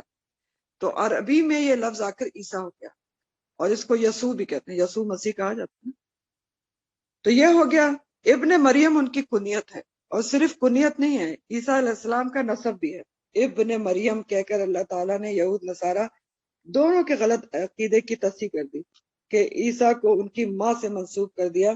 یہ اس بات کی واضح دلیل ہے کہ وہ اللہ کے حکم سے کلمے سے نشانی کے طور پر، معجزانہ طور پر دن واپسی کرتے ہوئے. نصارہ نے انہوں اللہ کا بیٹا بنایا، اور یہود نے ان کے اوپر بہت برا الزام لگایا زنا ہونے. اللہ تعالیٰ نے تردید کر دی کہ نہیں، وہ ابن مریم ہے. تو قرآن میں کسی بھی نبی کا نام اتنی تفصیل سے نہیں آیا ہے کہ ان کا نام اسمہ مسیح عیسیٰ ابن مریم. تو یہ سب کیوں ہے؟ غور کی بات ہے نا، سب تردید کی گئی ہے غلط عقائد کی یہود و نصارہ کی. اگلی خوبی ان کی بتائی جا رہی ہے وجیہن، عزت والا، بلند مرتبہ، وجیح ہوگا پھر دنیا والآخرہ، دنیا اور آخرت میں. وجیح کا لفظ ہے نا وجہ سے ہے. وجہ کس کو کہتے ہیں؟ چہرے کو. تو وجیہن کے دو معنی ہوتے ہیں، روب داب والا، روب جس کے چہرے کو، مقام والا، عزت والا، اور وجیح خوبصورتی کے لیے آتا ہے. عربی میں وجیح ایسے شخص کو کہتے ہیں جس کے روب اور عزت کی وجہ سے کوئی اس کے منہ پر کوئی اس کو برا نہ کہہ سکے، بے عزتی نہ کر سکے، اس کے سامنے اس کو کوئی برا لفظ نہ کہہ سکے. عربی میں اس کو وجیح کہا جاتا ہے، منہ پر آ کے تانا نہ دے سکے. اور پھر میں نے دوسرا معنی آپ کو بتایا خوبصورت. تو عیسیٰ علیہ السلام بہت خوبصورت بھی تھے، اور دوسری لحاظ سے بھی وجی تھے کہ سامنے آ کر یہود نے ان کے آگے پیچھے بہت الزامات لگائے لیکن ان کے منہ پر ان کو کوئی کچھ نہ کہہ سکتا، جسارت ہی نہیں کر سکتے۔ تو اللہ سبحانہ تعالیٰ یہاں پر ایک طرح سے جو ہے مریم علیہ السلام کو تسلی بھی دے رہے ہیں کہ آپ کے اللہ کے حکم سے نشانی کے طور پر بیٹا پیدا ہوگا، لیکن فکر نہ کریں، وجیہن ہوگا، کوئی اس کو کچھ کہہ نہیں سکے گا، جسارت ہی نہیں کر سکے۔ تو روایات سے پتہ چلتا ہے کہ عیسیٰ علیہ السلام صرف 12 سال کے تھے جب انہوں نے پہلی دفعہ ہیکل میں تعلیم دی تھی، 12 سال کا بچہ، اور ان کی زبان کی فصاحت، بلاغت، ان کی حکمت، ان کے چہرے کی عظمت اور جلالت ایسی تھی، ان کے چہرے پر روب اور جلالت، کہ صرف 12 سال کے بچے کے چہرے پر ایسی جلالت ہے کہ بڑے بڑے فقیہ حیران رہ گئے تھے اور سمجھ گئے تھے کہ یہ کوئی خاص ہے جس کو اللہ کی تائید حاصل ہے۔ اور اللہ تعالیٰ کہہ رہے ہیں کہ وجیہن فی دنیا والآخرہ، دونوں جگہ وجیح ہوگا، یعنی دنیا میں وجیہن رہے گا کہ کوئی اس کے خلاف اس کے سامنے کوئی بات نہیں کر سکے گا۔ تو ان کے خلاف بہت چالیں چلی گئی لیکن چالیں کامیاب نہیں ہوئی، وہ اپنا کام کرتے رہے دنیا میں، اور آخرت میں بھی وجیح ہوں گے کہ ان کا اعلیٰ مقام ہوگا، وَمِنَ الْمُقَرَّبِينَ، اور وہ مقربین میں سے ہوں گے۔ تو اللہ تعالیٰ ان کو کتاب سے نوازیں گے، ان کو رسول بنائیں گے، تو ظاہر ہے اللہ تعالیٰ کے مقربین میں سے ہوں گے، مقرب کی جمع ہے مقربین، وَمِنَ الْمُقَرَّبِينَ۔ عیسیٰ علیہ السلام کی خوبیاں بتائی جا رہی ہیں۔ اچھا ایک بات یہاں سے ہمیں اور بھی پتہ چل رہی ہے، بتایا جا رہا ہے کہ وہ من المقربین، وہ مقربین میں سے ہوں گے۔ تو اس کا کیا مطلب ہے کہ مقرب ایک نہیں ہوتا، اور بھی لوگ مقرب ہو سکتے ہیں، اللہ کا قرب جو ہے نا وہ اور بھی لوگ حاصل کرنے والے موجود ہیں، مقربین بہت سارے ہیں۔ تو یہ جو مقربین ہے اس لفظ کو ذرا دیکھ لیتے ہیں کہ مقرب کون ہوتا ہے اللہ تعالیٰ، امپورٹنٹ لفظ ہے نا، اور کون اللہ تعالیٰ کا قرب پانا نہیں پاتا چاہتا ہوں۔ مقربین قرب سے ہے، تو جب مقرب کا لفظ اللہ تعالیٰ کے لیے استعمال ہوتا ہے نا کہ اللہ کے لیے مقرب ہونا، تو اس کا مطلب کیا ہوتا ہے؟ روحانی قربت اس سے مطلب ہوتی ہے کہ اللہ تعالیٰ سے وہ انسان روحانی طور پر قریب ہو جاتا ہے، روحانی طور پر۔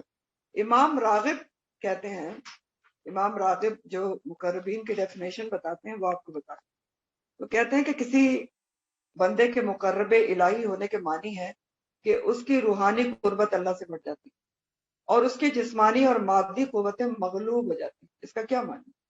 یعنی روحانی طور پر وہ اللہ سے قریب تر ہوتا جاتا ہے، اور جو اس کی جسمانی اور مادی قوتیں، یعنی جو مٹیریلسٹک فورسز ہوتی ہیں اور جسمانی جو غلط قسم کی فورسز ہوتی ہیں جو اس کو خواہش نفس کی طرف لے جانا چاہتی ہیں، وہ ان کو کنٹرول کر لیتا ہے، مغلوب ہو جاتی ہیں کیونکہ اللہ کا مقرب ہو جاتا ہے، خواہش نفس پر قابو پا لیتا ہے جو اللہ کا مقرب ہوتا ہے۔ نشانیاں ہیں نا، جہالت کا میل اس سے دور ہو جاتا ہے، اور علم، حلم، فہم، حکمت، رحمت اور دوسری صفات کی جھلک اس میں نظر آنے لگتی ہے۔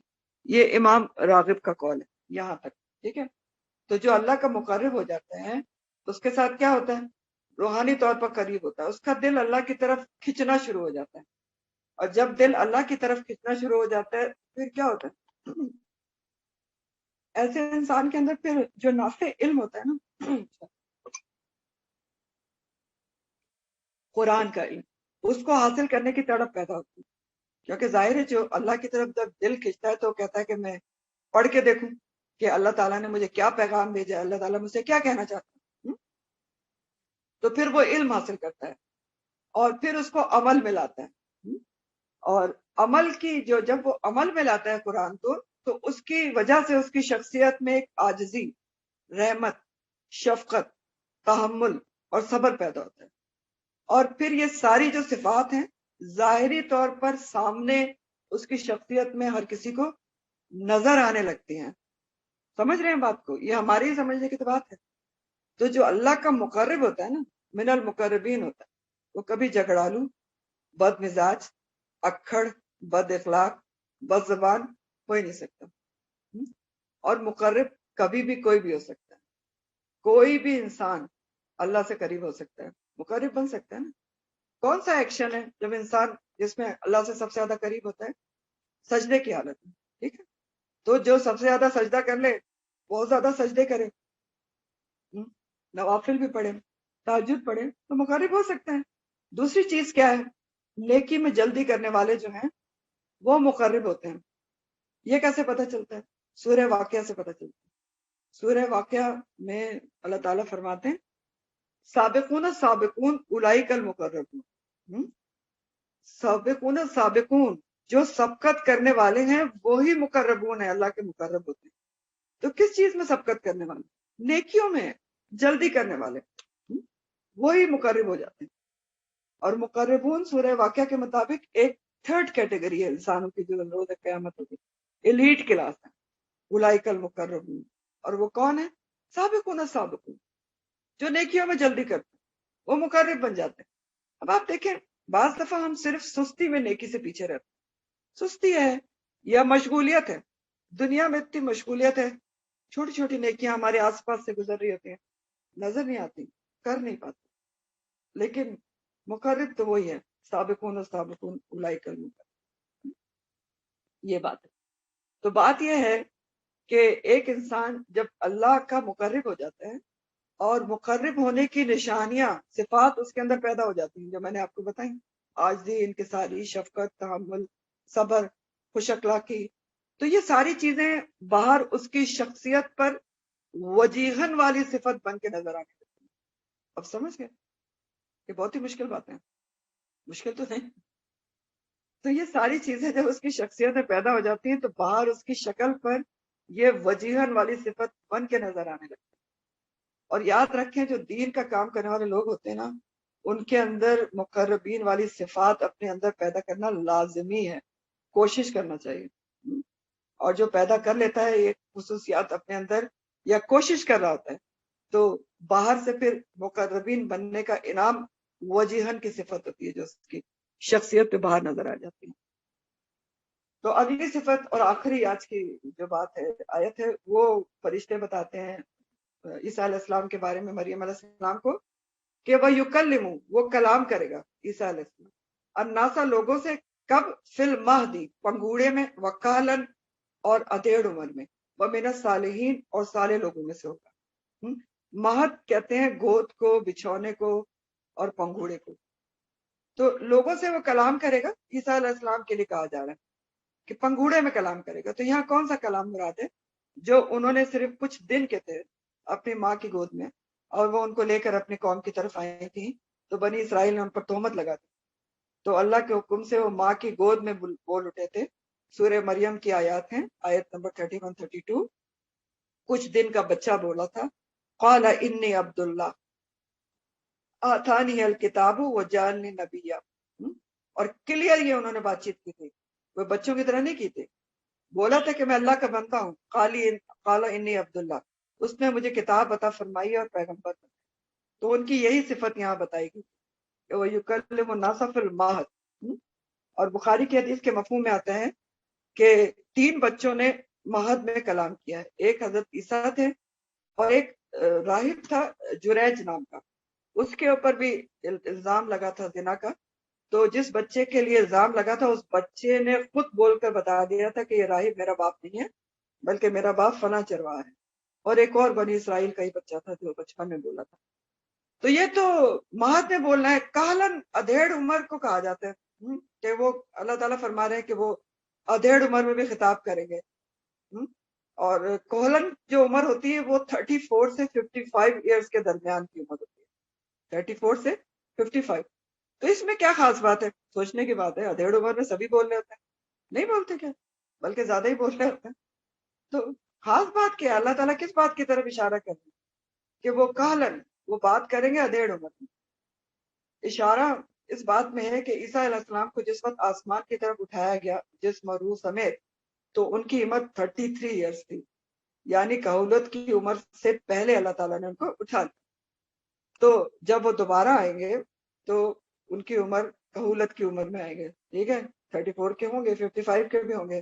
تو اس وقت وہ لوگوں سے کلام کریں گے جب دوبارہ خود قیامت میں آئیں گے، نزول فرمائیں گے دوبارہ اور دین اسلام کو پھیلائیں گے، نبی کریم صلی اللہ علیہ وسلم کی شریعت کو فالو کریں گے اور اسلام کو پھیلائیں گے. تو کہولت میں کلام کرنا ان کے دوبارہ آنے پر دلیل ہے جو یہاں بتایا جا رہا ہے. وہ من الصالحین، اور نیکوکاروں میں سے ہوں گے.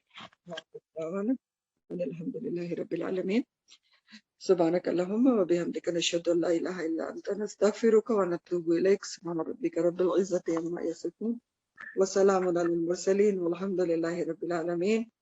ربنا تقبل منا انك انت السميع العليم وتب علينا انك انت التواب الرحيم.